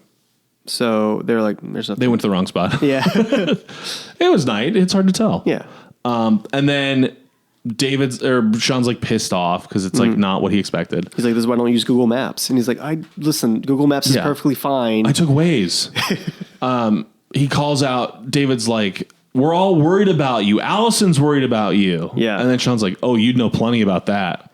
Which, okay, we're going to talk about this later, Yeah. but whatever. I was like, is this like an accusation of an affair? Yeah. And if so, this is like not the way to talk about it. No, and also, why would David just be like, I don't know what you're talking about? I'm like he's just like, Yeah. Talk about it or don't. Yeah. This feels like not the right way to No. handle. So his brother's like, what's going on? And he doesn't want to answer it. So he just drops his brother off at the car again and then goes home, gets in bed with his wife, and then begins to have cenobite dreams. Yes. Yeah. He also drinks before this. We see that's him in the right. kitchen drinking alone. Which, yeah. He's drunk. Yeah. They say later that he's tried to be sober, but we see him drink a lot in this movie. He's clearly got a problem with alcohol. Right. But he hears a strange noise, and the subtitle said snarl. So he heard this noise. I would call it a snarl. Yeah. And in this dream he has, these two female cenobites put like a weird iron mask over his face. it just has holes in the eyes. Yeah. To me, it looked like the mask from The Mask when it's not turning, when it doesn't change. That's exactly. I was trying to figure that out. I was like, this looks like a mask I've seen before. It looks Yeah. like the mask from The Mask whenever he doesn't transform. And it has like handles like you'd see on like a pot, like a stovetop pot on Yeah. the sides next to the eyes. Yeah. So they hold it over his face, Yep. each one with one side of it. Right. And then Chatter comes by with a thing of like hot oil, it looks like. Yeah, some sort of hot liquid. Like in a big ladle. Yeah. And then he pours it over his eyes, at which point he wakes up screaming. Yeah, as soon as it would hit his eyes. Which wakes up his wife. Yeah. Allison's awake. Yeah. And she's like, this case, it's destroying you. Yeah. They're like finally having some sort of conversation. Yeah. Which again, all we've seen of this case is a dog came out of a woman's stomach, which I was like, that's pretty crazy. That is intense. I will say in defense. Yeah. But they were on the case before, right? It's They've been implied on, that they've been on the case it? since the beginning. So it's like, whoa. But before the movie starts. Yeah, exactly. That's what I'm saying. That's why I'm saying like they didn't do a good job building this mythology of this whole thing. They're just like, I'm on this case again. It's like, all right. And then the movie does that classic thing where it's like they talked for 3 seconds, so of course they're going to have sex now. Yeah. They're going to make love with each other. Yeah. And while they're making love, he starts seeing some Hellraiser stuff. Yeah, starts seeing more cenobites. I think she becomes a cenobite at one point, or am I wrong on that? I can't remember, but he's envisioning some of that stuff. Yeah. And then he throws her off of him, backs out of the bedroom, and then just cuts to him drinking on the street. Yeah. He fully left the house. Yeah. Which I was like, that would be crazy. Right. To mid coitus. Right. Partner shoved off, and then it's just out of the house. Yeah. Disappears. He immediately calls his brother. He's like, I don't think my wife and I are going to have kids. I don't know. I just can't seem to make it work. He's like, are you still doing that thing where you throw her off mid? Yeah. He's like, yeah. What, am I supposed to wait longer? It's Sorry. like, yeah. I'm done, so I left. Isn't that what we're supposed to do? What do you mean finish? What does that mean? What does that mean? It felt good for a minute, so I threw her off. I didn't finish. I left. Anyway, my bed sheets are for. To be clear, that didn't happen. He just leaves. So now he's on the street, bottle of booze. Yeah. He gets He gets attacked by some Hellraiser looking people. Some random crazy faces. faces. Yeah, okay. Well, He's laying down on the ground. He looks over and sees a couple of these dead people eating a goat, a ram. I couldn't tell what it was. It's a goat. It's either the greatest of all time or a ram. Yeah, and I'm not sure which. Was it LeBron or was it a ram? Yeah, I think it. I don't know. Hard to tell from the horns, but it was definitely an animal that probably wasn't native to. It was an animal of cloven hoof. You know what? That's a great point, and that's why they did it. I'm sure. Yeah, I think so. Do rams have cloven hooves? Yeah. Great. Yeah. That's cool. If your hoof ain't cloven, you ain't a ram. Is that right? Yeah, that's the good. car. That's what they say the car commercials, right? Yeah. For the Dodge Ram. Dodge cloven hoof. Someone says judgment comes to those who open the box. Yeah. Which I was like, hey, judgment. Name of the movie. Yeah. I like that. Mm-hmm. We go to David and Christine. They're talking it out. They're in a car. They're talking. Yep. And he's like, yeah, he used to drink alcohol. He's sober now. I was like, got bad news. He is not. Yeah. He's like, yeah, he's just been dealing with this PTSD stuff. I don't know what's going on. We got him cleaned up at one point. So I guess he went through something at one time and then his family thought he was okay. But he doesn't seem to be from what we've seen in this movie. Yeah, he's clearly battling some demons. And then he kind of calls out Christine. He's like, what's your deal? Why are you on this case? She's like, don't tell anybody, but I'm part of some kind of weird secret operation that she doesn't really get into. But no, she says that she's not only there to help solve the case, but also there have been reports about Sean's behavior. Yeah. So I think it's an internal investigation as well as helping with the case. It's very weird. I don't know. It just felt like this is kind of tacked on here, which it was because she was not in the script. The studio apparently was like, can you put a third officer in there? And they're he was like, I guess. I actually think that's good because, for one, then there would only be 2 cops in the whole movie. Not like even background cops. I feel like there would have been background cops if they didn't have a full-on actress, though. Why? Because they would have had the budget for it. I feel like is it? I don't think it's a budgetary restriction to get extras. No, that's what I'm saying. Like, is it more expensive to have a bunch of extras, or is it more expensive to have another character with regular lines throughout the movie? I don't think one would save for the other. I think you like those aren't the 2 departments that would be affected by the other thing. You know what I mean? No, but I believe you. I don't think anyone would be like, if we can only afford these extras if we cut a character. It would be like, let's reduce the budget within different departments overall. It wouldn't be like one thing gets the other thing, or it wouldn't be one or one. Yeah. If that makes sense. They do a good job of covering this up, but I do want to say that this city feels very empty at times. Yes. Because there are no extras in this movie. And like when we're in, a lot of these are interiors at night. Yeah. So it's like just the cops and one other person. Yeah. Usually. When they are on the streets, they're by themselves. There's nobody else around. The times you see the most amount of people in a room are when you're with the cenobites. Yeah. Which is kind of crazy. Yeah. Love a cenobite though. Love a cenobite. Yeah. Much better than random hot dog vendor number 3. I agree. Yeah. I prefer that. Though cenobite running a hot dog stand, would love to see that. Interesting. Yeah. I could get down with that. Pinhead could like store them on his head. Yeah. Chatter's like demonstrating how to eat. He's like, he eats them all way too quick. And it has that sound of like a termite eating through wood in like a cartoon. So David gets a call while they're still in the car, David gets a call from Allison. Yeah. Realizing David's not home. Right. So David goes over, he finds realizing Sean's not home. Yes. Yes. So David goes over, finds his brother sitting outside. He's got an injury. He's like bleeding from his face. Right. David's concerned. He's like, no one is judging you. Yeah. And Sean has this quote, which he also said to the auditor. Yes. Where he says, like I told someone else, only God can judge me. God will judge both the righteous man and the wicked man. He's like, Tupac said that. He loves this line. Yeah. So Sean leaves the room, and David's just like looking around this house, which this does not feel like Sean's house. But he picks up a copy of Tale of Two Cities. Yeah. And just starts paging through it. He like reads it. He's reading it out loud to himself. It was just very like forced. It was like, why would he pick that up? It's very odd. But there's a couple lines highlighted and underlined, giving him a little bit of like pause. He's like, what? And then he takes his phone out and takes a picture with it. Yeah. It was the season of darkness. It was the winter of despair. Mm-hmm. I'm not certain why this was disarming to him. Well, here's why. See, David has a super memory, right? So he goes back to the office and he has all the letters that they've ever gotten from the preceptor, right? Uh-huh. And sure enough, that's used in one of those letters. Oh, that's right. And he's like, what? He said that. And he also said, only God can judge me because nobody's ever said that before. That's right. So he's going like, David is making Sean is making connections and is not devolving them to us, disclosing them to us. David's making connections. David's making the connections, but David saw that it's highlighted, and he's like, clearly Sean saw this too. Why did he not tell us about it? Yes. Okay, there you go. Yeah. Yeah. Mm-hmm. So when he goes back, and this is where I wrote, didn't they say there's no natural light in there? The sun is clearly shining through there. So closed blinds with sun blasting through them. Yeah. But so David tells Christine, he's like, Sean was drunk. Yep. I'm worried about him. I don't know what to do. But also like he's finding clues and not telling us. Right. Which is concerning. Yeah. So, then they get a call. Mm-hmm.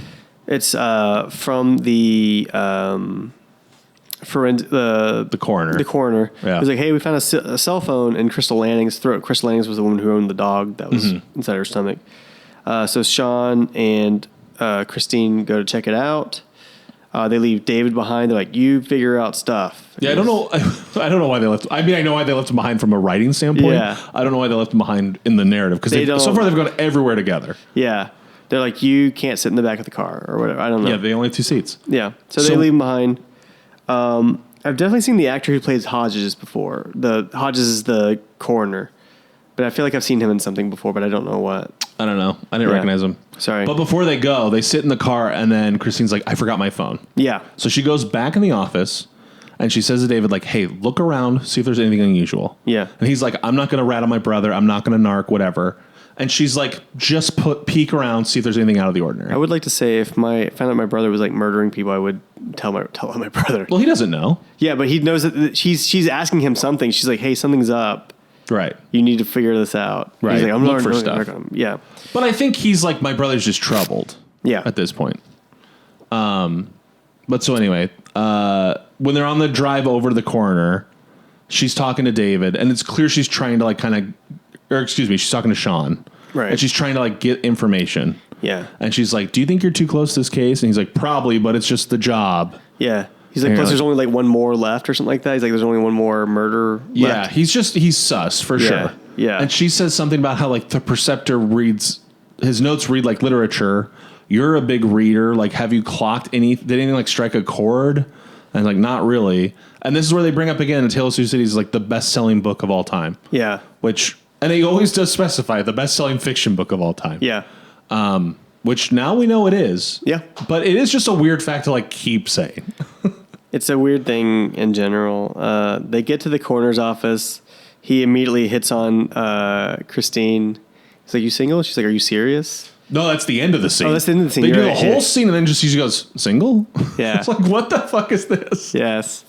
It was fun. I think that was my big takeaway from that scene. It's like, yeah, they found a cell phone. He's like, it still works. And they're like, Sean kind of makes a face like, what? And he's like, no, it still works. We just charged it. One of the guys had the same phone. Yeah, so one of the guys had had the same like charger or whatever, which I was like, they make it feel like he's some newfangled kid that knows how tech works or whatever. That's why I think there is a feeling of like this might have been an older script because there is just some like the guy had the same cell phone. It's like cell phones all have the same chart. It's 2011. Yeah. Well, no, it's 2018. It's 2018. Everyone has an iPhone. Every phone charges with USB-C in 2018. Yeah. Or whatever, Lightning. Either way, you don't need the same phone to charge it. Yeah. Just, hey, we were able to charge it. Yeah. I don't know. There's just a few little things like that where like the tech feels a little older than it actually was. I'm with you. They also mentioned that the Crystal had a silver spoon in her mouth. Yes. And there's a few of these, like, it's not biblical, but these kind of like turns of phrase of like the silver spoon, the eye for eye, teeth for teeth. Like, I know that's from the Bible, but some of these things just feel like little euphemisms or quotes, cliches. It's very weird. Like, it seems like it's like, okay, we were just kind of throwing stuff against the wall here, I feel like. They're like, because she was born, and like the guy even says like, because she was born with a silver spoon in her mouth. It's like, right. Why is that a thing, guys? I don't understand. But they also, he also discloses that based on the phone, they can tell she was alive, prepped and killed somewhere else, then brought back to the house. Which is crazy because how did that happen? She died at night, like, and then the cops came over that night. So there's a very short window of time. Well, we think they went over that night. I assume. Well, because there's no call. We don't know how they ended up there. No, not at all. Just suddenly it's like, hey, we got a case. Get over there. So they get to the place where Crystal was probably like had the dog put inside of her and everything. And Christine's like, the door's locked and nobody's there, so we're able to get in. And Sean's like, did you hear a struggle? She's like, no. And he's like, if we hear a struggle, we can go inside. She's like, all right. And then he pulls out a car jack to push up the garage door. That did make me wonder. I guess they probably have that in a cop car for their own car, right? I guess so, but it seems like they would have like a Jaws of Life or something. I don't know. Something better, but he does call it in. We see him call it in. And then, I thought that was like a weird, like a little cop trick of like, hey, we can just say we heard it so we can just go in there now. Which that was in 7. That was a trick that they used in 7. So was it? Yep. I don't remember that. He was like, because Brad Pitt pays off this woman to be like, hey, you heard something, right? She's like, what? Like, she's like a drunk, that's right, crazy person. He's like, yeah, okay. He's like, all right, there we go. So they jack up the garage lift, the gate.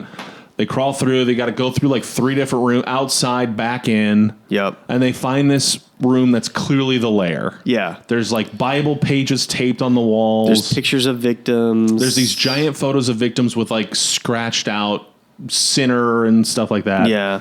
But there's one that has like a red sheet over it. Mm-hmm.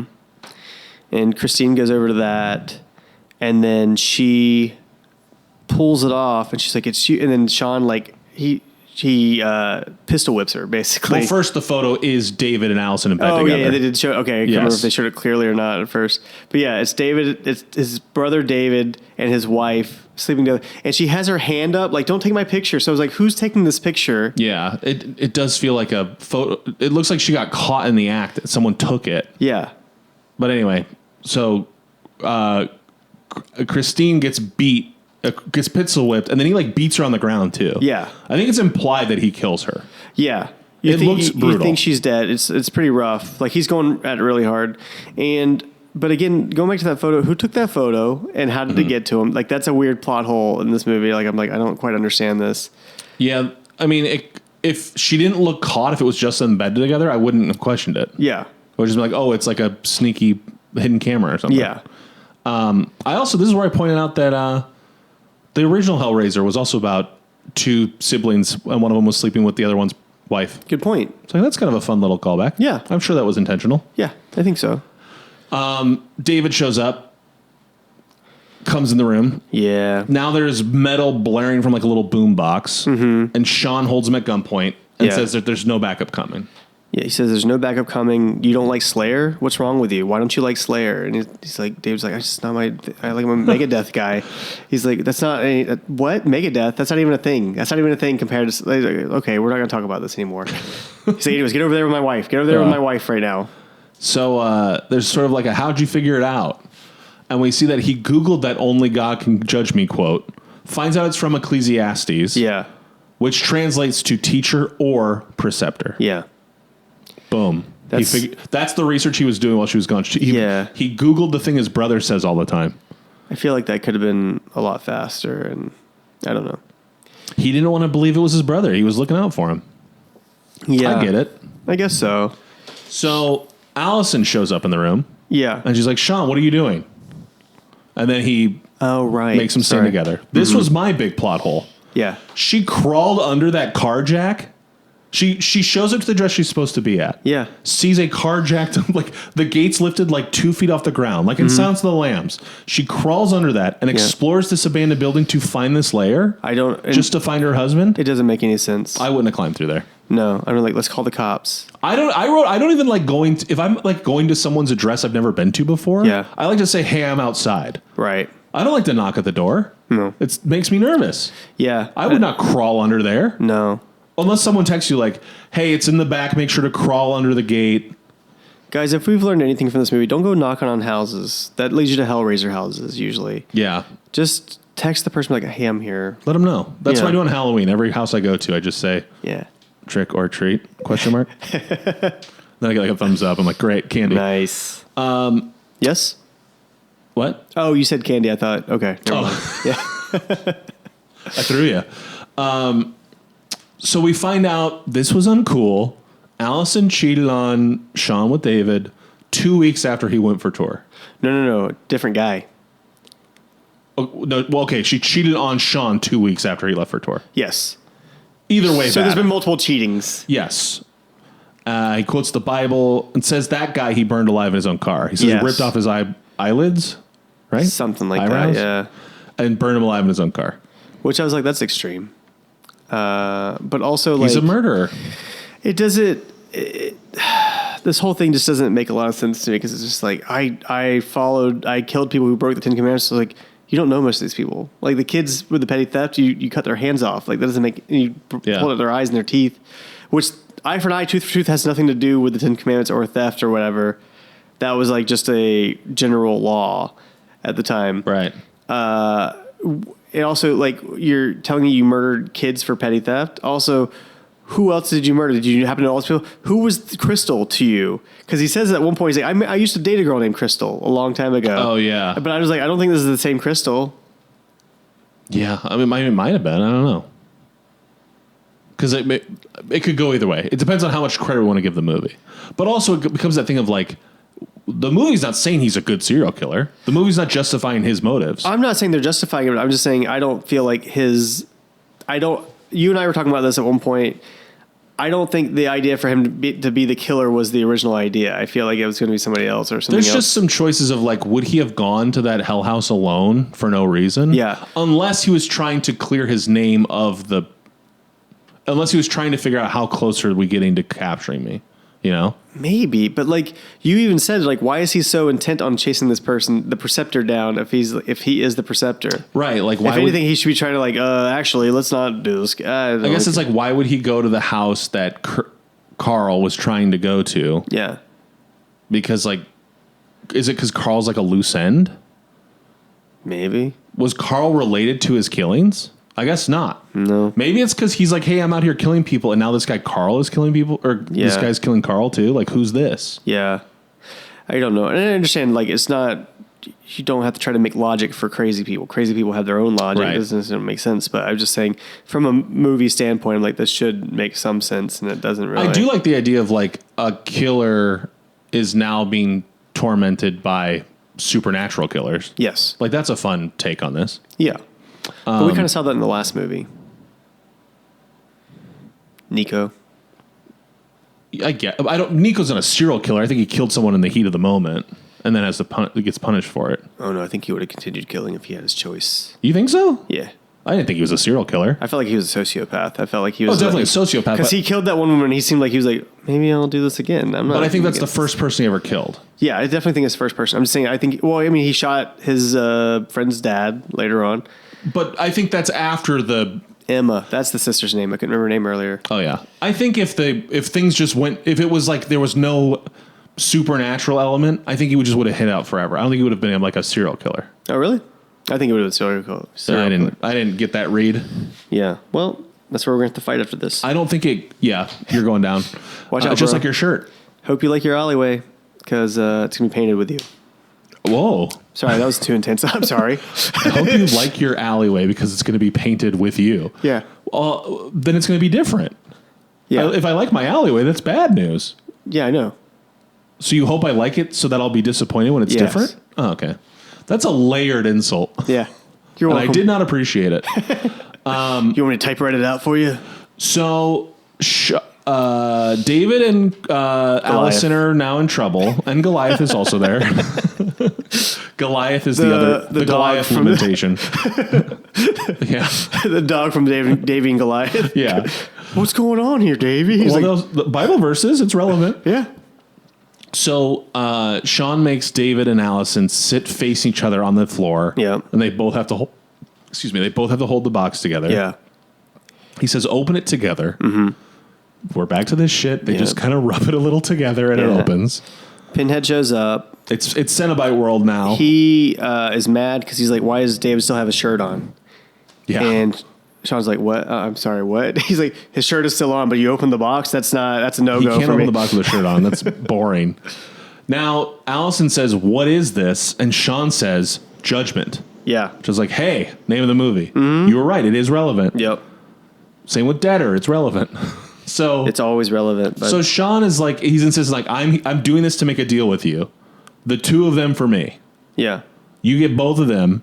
And Pinhead's like, that's not how this works. Yeah, I don't do that. Yeah, he doesn't like this. Talk to Kirsty about that. He's like, who's Kirsty? He's like, all right. He did do it once though. He did deals. Yeah, I'm talking about with I'm saying that's what I'm saying. He's like, I've only done that with Kirsty. No, I'm agreeing with Yeah, you. I'm saying yeah. like, it's crazy Yeah. that he's like, I don't do that. But you did. Yeah. That's why we're all trying it still. Well, I think that's why he stopped doing deals, because he was like, Kirsty always gets the best of me in these things. I'm going to stop doing it.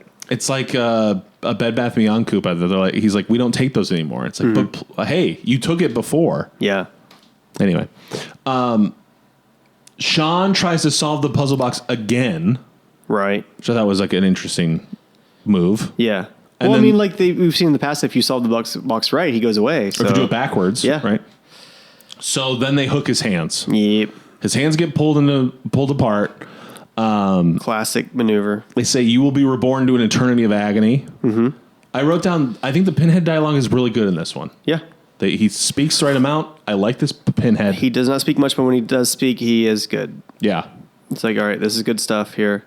Then David and Allison are both snagged by the hook chains through the stomach individually. Yeah. And yanked out of the room. Oh, yes, like Bloodlines. Like Yeah. the guy in Bloodlines. He got yanked, pulled through. Just like pulled through like a portal. The chain goes through them and then like opens up into like a weird grappling hook and just pulls them Yep. out. And like Pinhead's like, they're going to a different place, actually. Yeah, they're not in this scene anymore. Yeah. Hey, their days. That's a wrap. That's a wrap on David. He Thanks. says we're gonna cut. Thank you. Thanks, David. Thanks, Allison. So this is when the blonde woman shows back up, our angel friend. Yep. And she tells Pinhead to stop. Yep. She wants this. This is kind of a fun take. Yeah. She's like, we want the preceptor out there still. Yeah. He wants, and they say something like he wants his flock afraid of the horse. Mm-hmm. Talking about how she's like God himself, because she's an angel. Yeah. And she's like, God wants that serial killer out there. Yeah. To keep scaring people so they keep faith. Yep. I was like, that's an interesting take. And Pinhead's like, I don't really seem to care too much about that. And Sean gets kind of like, he kind of gets some backbone on him. And he's like, yeah, see, she forgives me. She's like, I don't forgive you. Yeah. You cannot be forgiven for this. You will suffer. Like, I do want to say quickly. Okay. So Pinhead's like, there's a process in order what we do. Yeah. Because it has the feeling of like he wants to fire Sean, but his boss is like, no, we're not firing him. And he's like, come on, I'm in charge here. So Pinhead and this angel have like this like they work together, but they don't like each other. Right. Like different departments, like who supersedes the other. Yep.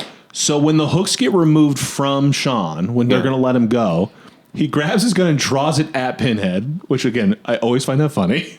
And he says, now get me the fuck out of here. I've been forgiven. Yeah. And this is when he's got a little bit of cojones. He's like, I'm in charge again.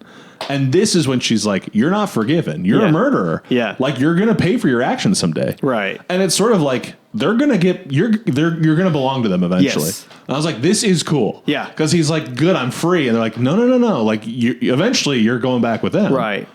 I like that. Yeah, this is definitely like an Old Testament God type movie. Very much eye for an eye, tooth for a tooth, as they say. He's using a lot of eyes and tooth. Lots of eyes and teeth. Teeth. They should snort those teeth. They should snort it. I love that. So they send him back. Yeah, they send him back. He's immediately shot in the head by Christine. Love this. He's back. He's like, all right, cool. And then Christine shoots him immediately. Yeah. Love that. Yeah. I thought that was amazing. Christine calls for backup. She's like, we found the preceptor. She's standing over him. Officer down. And he's still alive. He says like, 'tis a far. She just unloads on him. Yes. I was like, he's going to say some dumb Dickens bullshit. And she just unloads her clip on him. I really like that. It cuts back to the angel and Pinhead. And Angel's pissed because she's like, you knew that would happen. Mm-hmm. And he's like, yeah, I don't care. They begin to argue a little bit. She says he will suffer. And Pinhead's like, how dare you use that word? Mm-hmm. You know nothing of suffering. I welcome its warm embrace. Yes. And I was like, hell yeah, Pinhead. Way to Stand go, up Pinhead. for yourself, dude. Mm-hmm. You got this. Believe in number one. Then chains come out and attack the angel. They get her hands. He chains her up. Yeah. And then he starts to pull nails out of his head and put it in her forehead. Yeah. Which he didn't need like a hammer like that. He just pushed. Like, boop. But also it was funny because like you just saw him remove them and then you'd see him like it's implied he's sticking it into her, right? Yeah. So when they cut to her, I assume it's going to look like the Pinhead layout. But Right. he just stuck like 6 of them right in the middle of her forehead. Yeah. It's like a little line of them. But it was really funny because I definitely thought it was going to be the layout of the Pinhead. Right.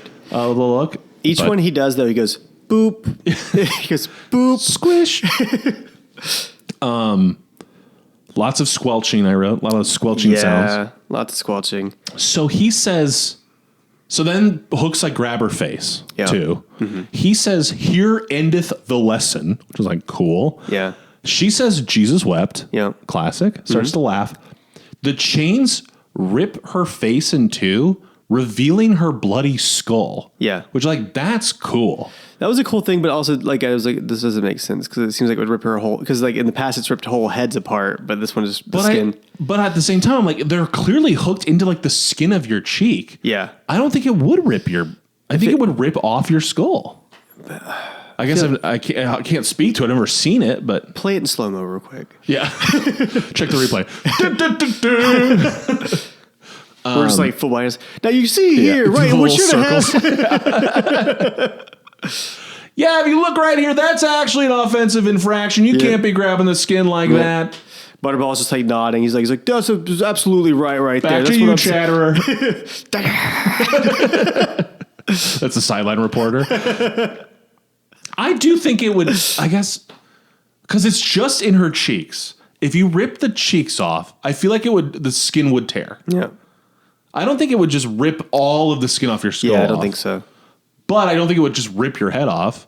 And I definitely don't think in the first one, I think he explodes. Yeah. That would not happen. Was there like multiple chains or was it just the 2 chains? 2 Chainz? Yeah, the rapper. Birthday Sex? Yeah. I think it was the 2 in the cheek and then maybe like forehead. I feel like there were 2 or 4. Yeah. 2 in the cheek, 1 in the pink. That's right. Yeah, where's the chain in the stink? Do we know? Anybody have eyes on the chain in the stink?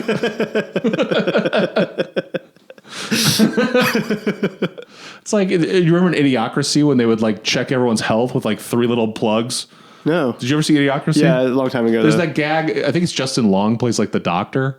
And it's like there's these 3 that are identical, like they look like pens. They're like 3 tubes. And it's like this one goes in your mouth, this one goes in your nose, this one goes in your butt. And then he puts one in his mouth and starts, and he's like, wait, no. This one in your mouth, this one in your butt. That's funny. Anyway, That's pretty great. So Angel blew up. Yep. We're landing the plane here. Yep. Pinhead's standing there, and the auditor comes up to him, and he's got this sort of like anxious energy. Yeah. And he's like, probably shouldn't have done that. I wrote this down because I was like, we got to talk about this. Mm-hmm. He's like, probably shouldn't have done that. Did you forget she is the angel who banished them from the Garden of Eden? Perhaps there's a punishment we cannot endure. Yeah. Banishment, exile, back to the mortal world. Yep. Then we see like these crazy visuals of like bloody cloud or like fire red clouds. Yeah. Pinhead's face. Looks like a YouTube music video from the 80s. Unforgettable Fire. Yep. Then it switches to normal like daylight clouds. Right. And we see a man, which I think it's a homeless man sitting on The homeless a man for vagrant. sure. Yes. But he's got some markings on his face that look like pinheads. Yeah. And it's like what if Pinhead was a guy, just a normal guy? What if Pinhead was one of us? Just a slob like one of us. Just a vagrant on the bus, trying to make his way home. Okay, That was beautiful. On Wikipedia, it does say he suggested an ending in which a naked, now human Pinhead is found on a rainy night, bleeding in a gutter by a policeman with the grid still in his face. So I do think that's supposed to be him at the end. Yeah. But why did he say he suggested it when it was like, that's the ending you did? Yeah, well, I guess he wasn't found naked by a cop. Yet. I don't know. I just thought it was interesting to be like, so I read this ending as like, that didn't happen, that could happen. Right. Which would be crazy if Pinhead like went back to being on Earth. Yeah. And then again, it like cranes up, we see the city, it cuts to black. Yeah. I do think it'd be cool if they went with a story like that, where it's like, let's see a guy become a cenobite again and regain his kingdom. Or like, what would Pinhead want to be a king of the Cenobites again, or would he want to be like a human and like he's out? You know, I don't know. It's hard to tell. I mean, like, I feel like Hellraiser 3 raised a lot of those questions. I don't know if we answered any of them in that movie, but What if he came back as a normal human? like, because whenever he was separated from his monster self, and he was like, "I'm a ghost now," Right. and he was like, "We actually need to be together because otherwise he will just be super evil." Right. I guess I'd be curious if it was just like, you're just the guy again. You're back to just normal. Yeah. What would you do? Well, I mean, last time he was normal, he was a World War I soldier. Mm-hmm. So it'd be kind of fun to see him like try to figure out modern technology again. Just gun stuff though? Yeah. He like can't figure out how to reload. Yeah. It's like the rate of fire is amazing. He's just obsessed with guns. Now there is a post-credit sequence, There is. which yeah. I just left it rolling. I'm glad I did. Yeah. But so we cut to Germany, and there's 2 little Mormon boys walking around. When we say boys, we're using that term loosely. Yeah, They are- early 20s. Yeah, early 20s for sure. They're adults. Yeah. But they go to a door and they spread the gospel in German. And then the thing happens. They get the vapors. They go inside. Yeah. And then we see an extreme close-up of just the mouth of the auditor who says 2. And it isn't even a Tuesday. Yeah. Which, again, I'm wondering if it's a 2 for Tuesday joke. Or if it's like, because why wouldn't he say it's only Tuesday? He says it isn't even a Tuesday. Yeah. I think he's just talking about the days of the week. Like, he's like, wow, I'm doing pretty good. Like he does good on Tuesdays? Like, yeah, I'm saying he's doing pretty good for how the week's going, you know? I think he's got like a certain number he has to meet. Right. I just think if it was that, he would phrase it as like, and it's not even Tuesday yet. Didn't he say that? He said, and it isn't even a Tuesday. Yeah. That's a different saying. And it's not even Tuesday. It isn't even Tuesday. What he says is 2, and it isn't even a Tuesday. Right. I think if he was trying to say what you're implying, he would say 2, and it's not even Tuesday. Right. It's not even Tuesday yet. I don't know. Okay. I don't think it works, the dialogue. Sure. Whatever he's trying to say, it's not clear. I don't know. I think he's just happy to have two people to hang For out sure. with. But I was wondering, is this a 2 for Tuesday joke? Yeah. Like Taco Tuesday or something? Oh, I don't know. I think it is. Okay. Great. That's the movie. We did it. We did it, dude. Judgment. We made it through Judgment. I think we're all better people for it. And I liked it. I thought it was pretty fun. Yeah. I will say I like this quite a bit. Yeah. There's some cool stuff in it. The police stuff, not as well thought out, but the mythology stuff I liked a lot. I thought it was really neat. Again, I go back to like, I think the Hellraiser, these movies, save for maybe the first one, anything that's not about the cenobites is sort of just like wall dressing. It's like, whatever, who cares? It's kind of hard to, like usually, because after Bloodline, it's usually some other story that the cenobites can become involved in. Oh, right. Gotcha. Like the first 4, it's very much so like, this is a movie about a person who is dealing with a cenobite. Yeah. Like that's like the A story. Yeah. This one, it's like the C story. A lot of them, it's just like another thing happening in the background of this movie. Right. You know what I mean? Yeah. Like they're not really involved in it directly. No, I understand. Which I think is why like The Auditor has like skin in the game. There's like other cenobites who have things they're trying to accomplish. Right. I do feel like the first movie you could argue is just a movie about other things happening that just happens to involve cenobites, but I guess, but there's a supernatural like with Frank. What's her name? I was blank on her name. Not Kirsty. The other Kirsty. one. The other one. Julia. Yeah. Like it's Julia is bringing men back to be devoured by a dead body. Right. Like there is a... Which I think is the scarier thing of that than the cenobites. The cenobites are awful, but like there's like, hey, we're just... Yeah, for sure. You're not even the main bad guy. Frank is the bad guy. Yeah. We're going to take care of Frank. And you. Right. Like I like the otherworldly, like I am a demon trying to do something. Yeah, or my job. Yeah. Yeah. Or I am a dead body trying to come back from hell. Yeah, I think you're right. This definitely feels like a return to that where it's like they're just doing their job. Yes. And they really make it like they have jobs. Yeah. Like there's a guy whose job is to eat a bunch of paper and throw it up. Yep. There are women, their job is to spit in a cup and feed it to a guy. Yep. I'm like, hey, I like this. There's definitely an Office spinoff in this somewhere. Yeah. Put Dwight in there. That's the one thing this movie was missing is Dwight Schrute. And his beet farm. He's like, I'm the auditor. I wrote down a bunch of little fun facts from the movie. Okay. Some of the things that I thought were actually pretty fun. Yeah. So, at the director's request, I don't know if you read this, but the guy who played Sean, the director reached out to his real wife and got stories and true stories and moments from his life, that during the auditor sequence, they would ask him like actual personal questions from his real life in character. Oh, wow. To get like different reactions out of him. I was like, that's kind of cool. Yeah. And I guess that when they said cut, he yelled, "What the fuck just happened?" I was genuinely freaked out. Yeah. So that's pretty cool. That's pretty fun. neat. Yeah, I like it. Reading it feels like Tudor is like pretty open about this movie. Like he talks a lot about it. Mm-hmm. It was like his pride and joy. This was the one he really wanted to make. Yeah. So, and I do recall that he did say he had the script like sitting around. Yeah, this is one I think he had really thought out. Yeah. So he'd been trying to make it. Dimension wasn't interested. Mm-hmm. He was going to try to remove the Hellraiser element and make it its own standalone movie. Right. It was not going there. Dimension wasn't interested. And then suddenly there was another rights issue looming. And they reject this one. They did not like this idea. They're like, hey, we need another Hellraiser movie, not this one. Yeah. And basically he was like, to demonstrate he could come up with other ideas, he wrote a treatment called Hellraiser Enter Darkness. This actually sounded interesting to me too.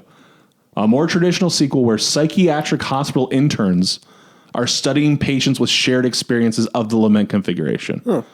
And the head doctor wants to get them to help him meet the cenobites. Oh, that'd be pretty cool. I was like, that's a fun idea. Yeah. It's not incredibly novel, but I'm like, that's interesting. It's not too different from Hellraiser 2, I guess. Sort of. Yeah. Like an So evil similarities. doctor. Yeah.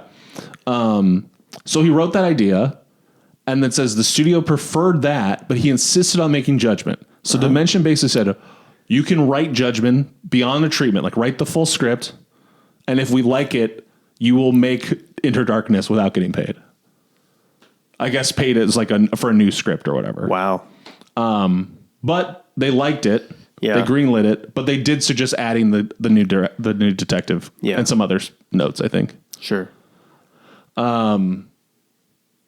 Again, the whole thing of like it was supposed to be released in 2017 got delayed because of the Weinstein stuff. Mm-hmm. They post-production only got finished after he was arrested. I think it was like kind of on pause. Yeah. Because of him. He wanted this Hellraiser. Bob released this movie in hopes that it would raise money for his defense, I think. Oh, really? No, I'm just joking. God. That's insane. That would be insane. I was like, wait, do I have to stop liking this? No. I'm joking. Again, Harvey is a monster. Yeah. So only a budget of $350,000. Yeah. 15 shooting days. It's not that much longer than the last one. No. As far as like budget and time, it's a couple more days and another 100,000. It's a much easier watch, though. Boy, is it ever. It's so Yeah. much easier to watch. I think compared to the last one, this one is great. Yeah. Tony Cliff said that he took a page from Hitchcock's playbook and put most of the effort in the few scenes to make them stand out for the rest. So he said 2 days each were devoted to just the audit scenes and the ending. Mm-hmm. And then there were like 30 to 35 setups every other day to keep the schedule. Wow. So he like really committed time to those. And I do think like the first 10 minutes are fantastic. Yeah. And like the ending's pretty good too. Like all this stuff with the cenobites, I'm like, the production value's there. The makeup looks cool. Like It's very cool. they nailed it. Yeah, they did a good job. He did say, I thought it was funny, he said that budget limitations were the main reason why the jurors, which are the naked women, are mostly nude. He said their nudity would be more visually interesting than designing cheap costumes. Hey, I'm like, put sex in these movies. It's supposed to be there. It's part of the whole thing.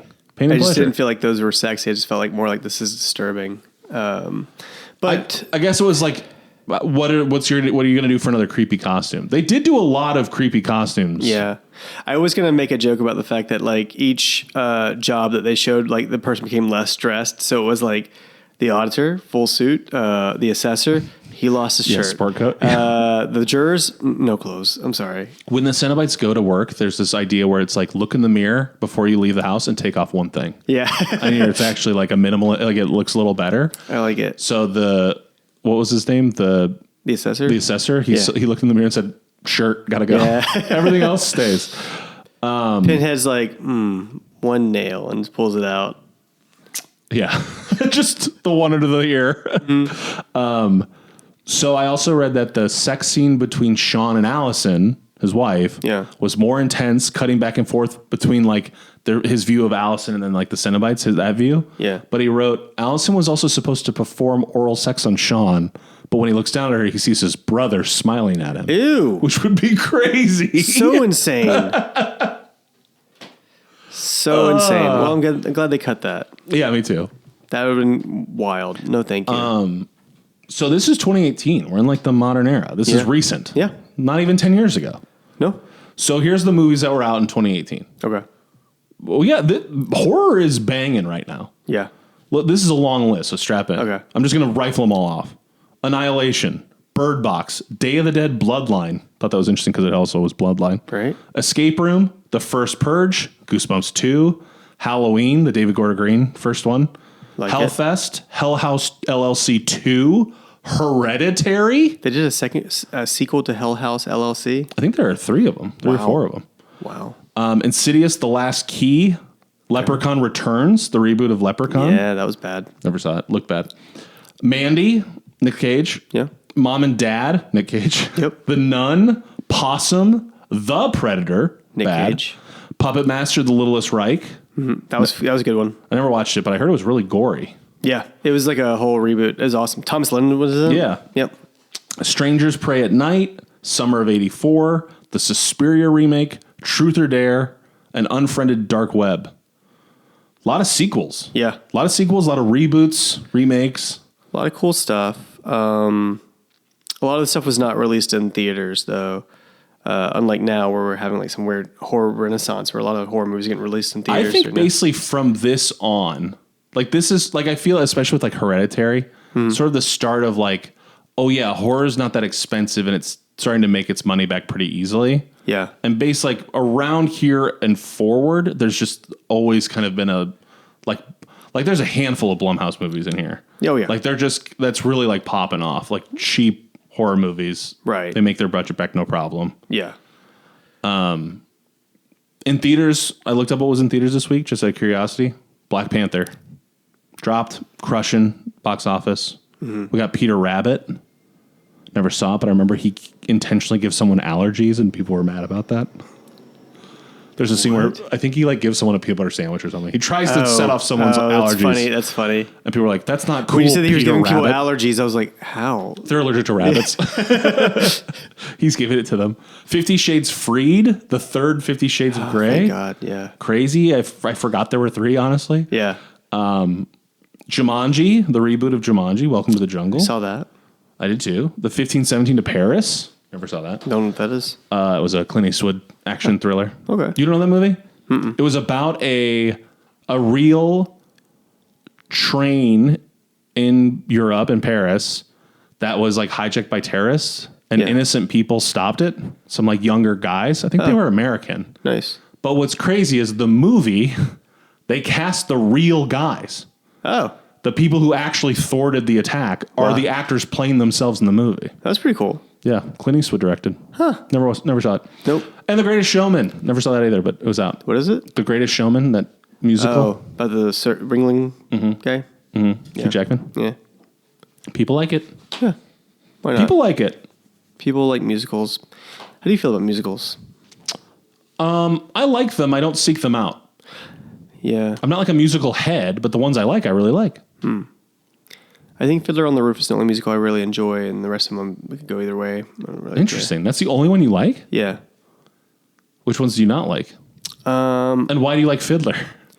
I don't know. I like the story, I think. Fiddler on the Roof. I think that's Tevye. really good. Yeah. Tradition. Yeah. He says that a lot. I don't know. That's just an interesting one to be like the only one you like. I think because I watched it multiple times. Like I was in chorus classes and we watched that one a lot. I don't like Cats. West Side Story I could go either way on. I don't really care too much about that one. I was more annoyed with the kids than anything. I was like, you guys are actually more annoying than Romeo and Juliet kids. That's fair. Let's see. I feel like I've seen a couple others. I was just like, Little Shop of Horrors? I don't really. That's a good one. Did you ever see the movie? I've seen parts of it. It's great. We're talking about the one, not the one Rick with Jack Moranis. Nicholson, the Rick Moranis one. Yeah, the musical. I've Frank seen Oz parts directed. of it. I think I usually just don't like the songs in musicals. I feel like they're way too long. I will also say that I used to be a judge for like karaoke competitions, and one time the theme was musicals, and a lot of the people who were involved in these competitions were musical theater people. Yeah. And so they picked the longest songs possible so they could be on stage as long as possible. And I wanted to strangle every last one of them. I was like, I hate all of you. Just chose like the deepest cut possible. It's never fun when people want to do show tunes at like karaoke. No. I know there's like nights, like, I feel like that's the thing in like New York. I'd go to karaoke and be like, oh, they're all doing like show tunes. I'm like, oh, do Mr. Brightside. Yeah.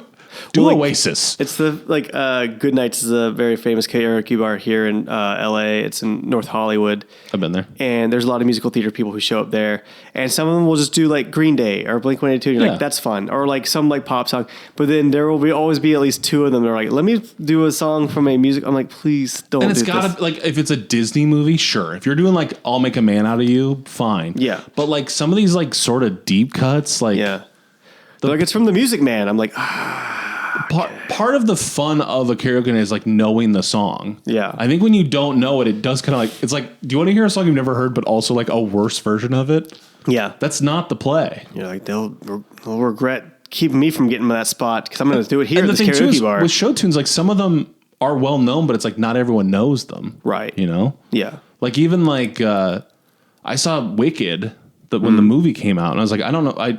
I know these songs I know Defying Gravity is a big song. I don't think I've ever listened to it until I saw the movie. No. And it's a good song, but I will also say this. This is a hot take on karaoke. I feel like you can only sing one song 3 times and then you have to move on and sing something else. You can't sing this. You can't be like, this is my go-to song. It's like you don't get to have a go-to song because maybe somebody else wants to sing that song. That's a good take. I think I personally like to have a list of like 15 songs I know I like to sing. Yeah.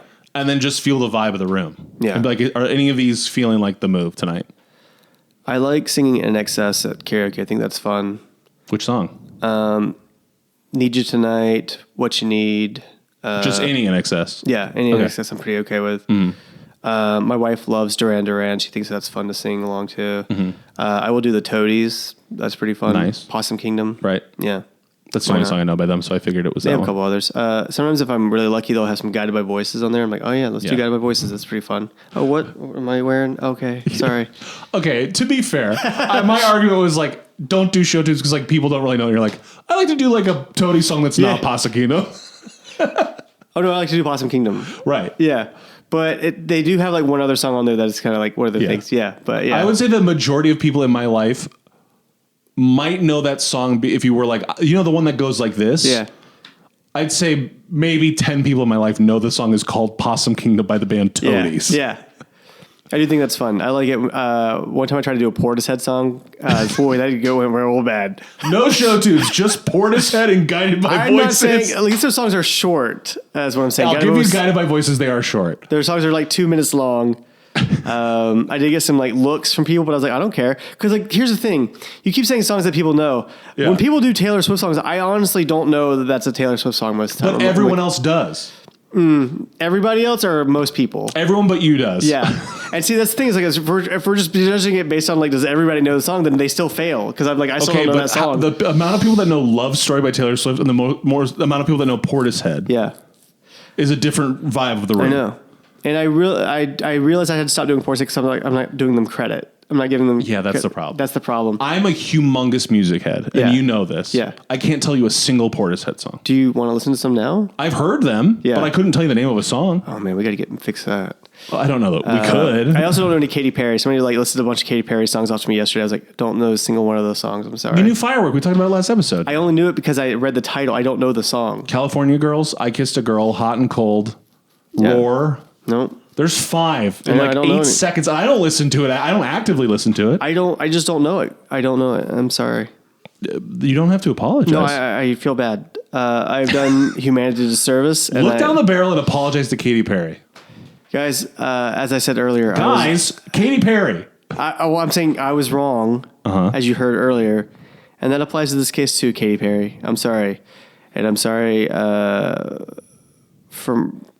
I don't know. It seems like you've lived a life, and I'm sorry you had to do that. That's your apology? I'm sorry you had to live a life? Yeah. She's one of the biggest pop stars in the world, and you're like, hey, I'm sorry that you lived this life. I'm sorry you went to space and everybody was mean to you after you got back. Dude, she's married to Russell Brand. She's been through a lot. That's what I said. She lived a life. I don't like it. know. I don't like she was married. I was saying apologize for not knowing her music. Was she involved with Orlando Bloom at some point too? Did I make that up? Maybe. It's interesting to know that and not Katie, any of her I'm songs. sorry I didn't know your music. Well, because I looked up Orlando Bloom because like, what's that guy up to? I was like, oh, he's married or he was dating Katy Perry at one point. Oh, by the way, I'm sorry, Katie, about the I don't know your music. You never heard I Kissed a Girl and I liked it? No. I've heard the original, another song called I Kissed a Girl.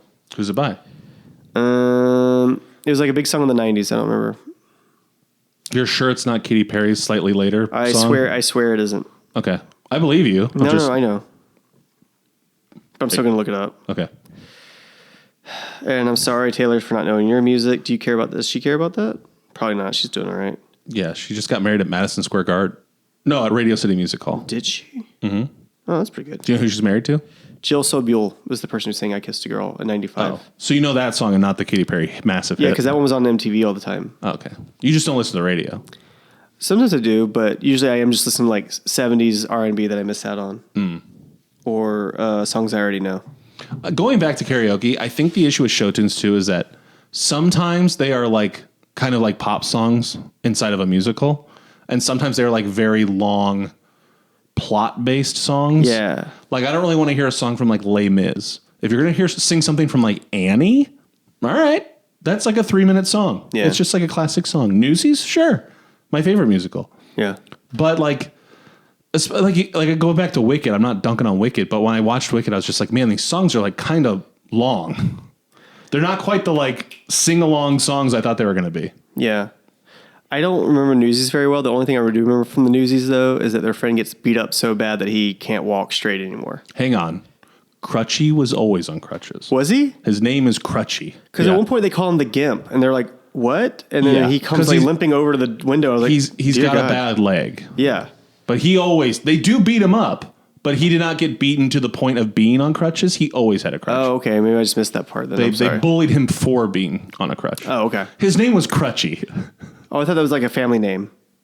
Yeah, he comes from a long line of crutchies. Yeah. Crutchy Jr. Remember like, who was the guy from Encino Man? Pauly Shore? Pauly Shore. He's always like, Crutchy. Hey, Crutchy! God, I wish he talked like that. Yeah. Andy, you want to rate this bad boy? Should we talk the pins? Yeah, let's talk the pins. I'm going to tell you, I'm going to rate this pretty high. Yeah. Because I'm going to... I've been thinking a lot about this. Yeah. And I think the thing I always deal with these movies is like, how do I rank it as a movie on its own? Yeah. And how do I rank it as like a Hellraiser movie? Yeah. Like a movie that gives me what I want out of a Hellraiser movie. Okay. Versus like, is this movie by itself a good movie? Yeah. And it's kind of two different feelings that I got to kind of like figure out how to deal with. Okay. If that makes sense. Yep. Do you want me to go first? Do you want to go first? You go ahead and go first. Gonna run through these quick. Okay. Hellraiser, the first one, 18 out of 20. We rate out of 20 pins, as you know. Yeah. Hellbound Hellraiser 2, 17.5. Hellraiser 3, 15. Yeah. Hellraiser 4, 15.5. Hellraiser Inferno, 10. Hellseeker, 13. Deader, 12. Hellworld, 14. Revelations, 2. Okay. I'm going to rank this a 14.5. Oh, okay. Which means this is under the first 4 and above everything else. Yeah. Because I do think this is my favorite after Bloodline. I might like this more than Bloodline. Okay. But I don't think I like it as much as Hell on Earth.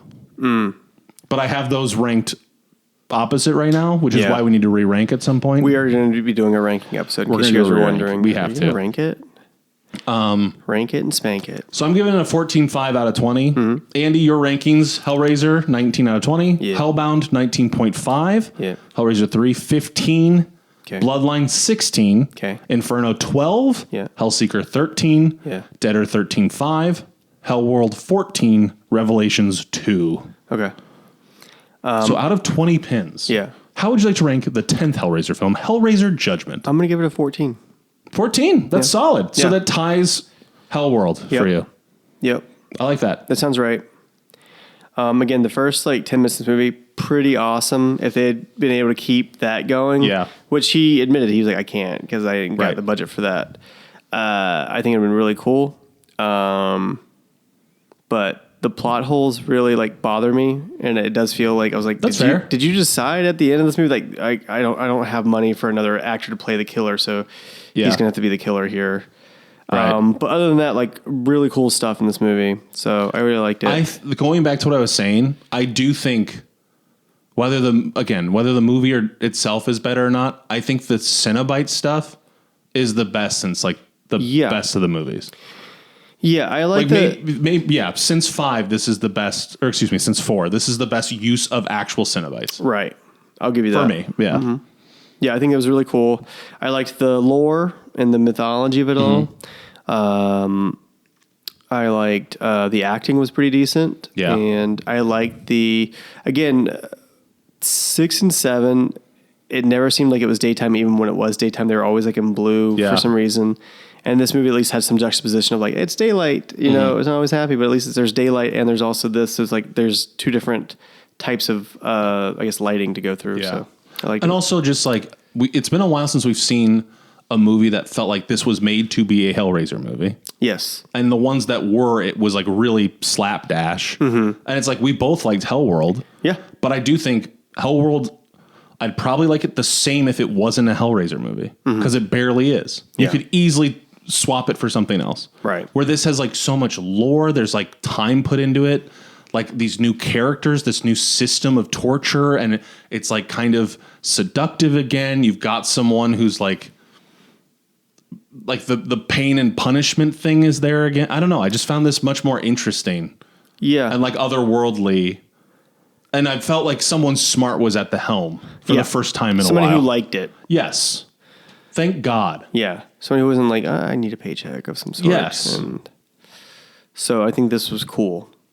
And Dude. again, Tuna Cliff seems to have like a lot of like connections based on like what he was able to get done with $350,000. I was like, good job. And that's the thing too. I didn't realize that, but it's like a little bit more money, a couple more days, much better than the last one. Oh, yeah. Like day and night difference. For sure.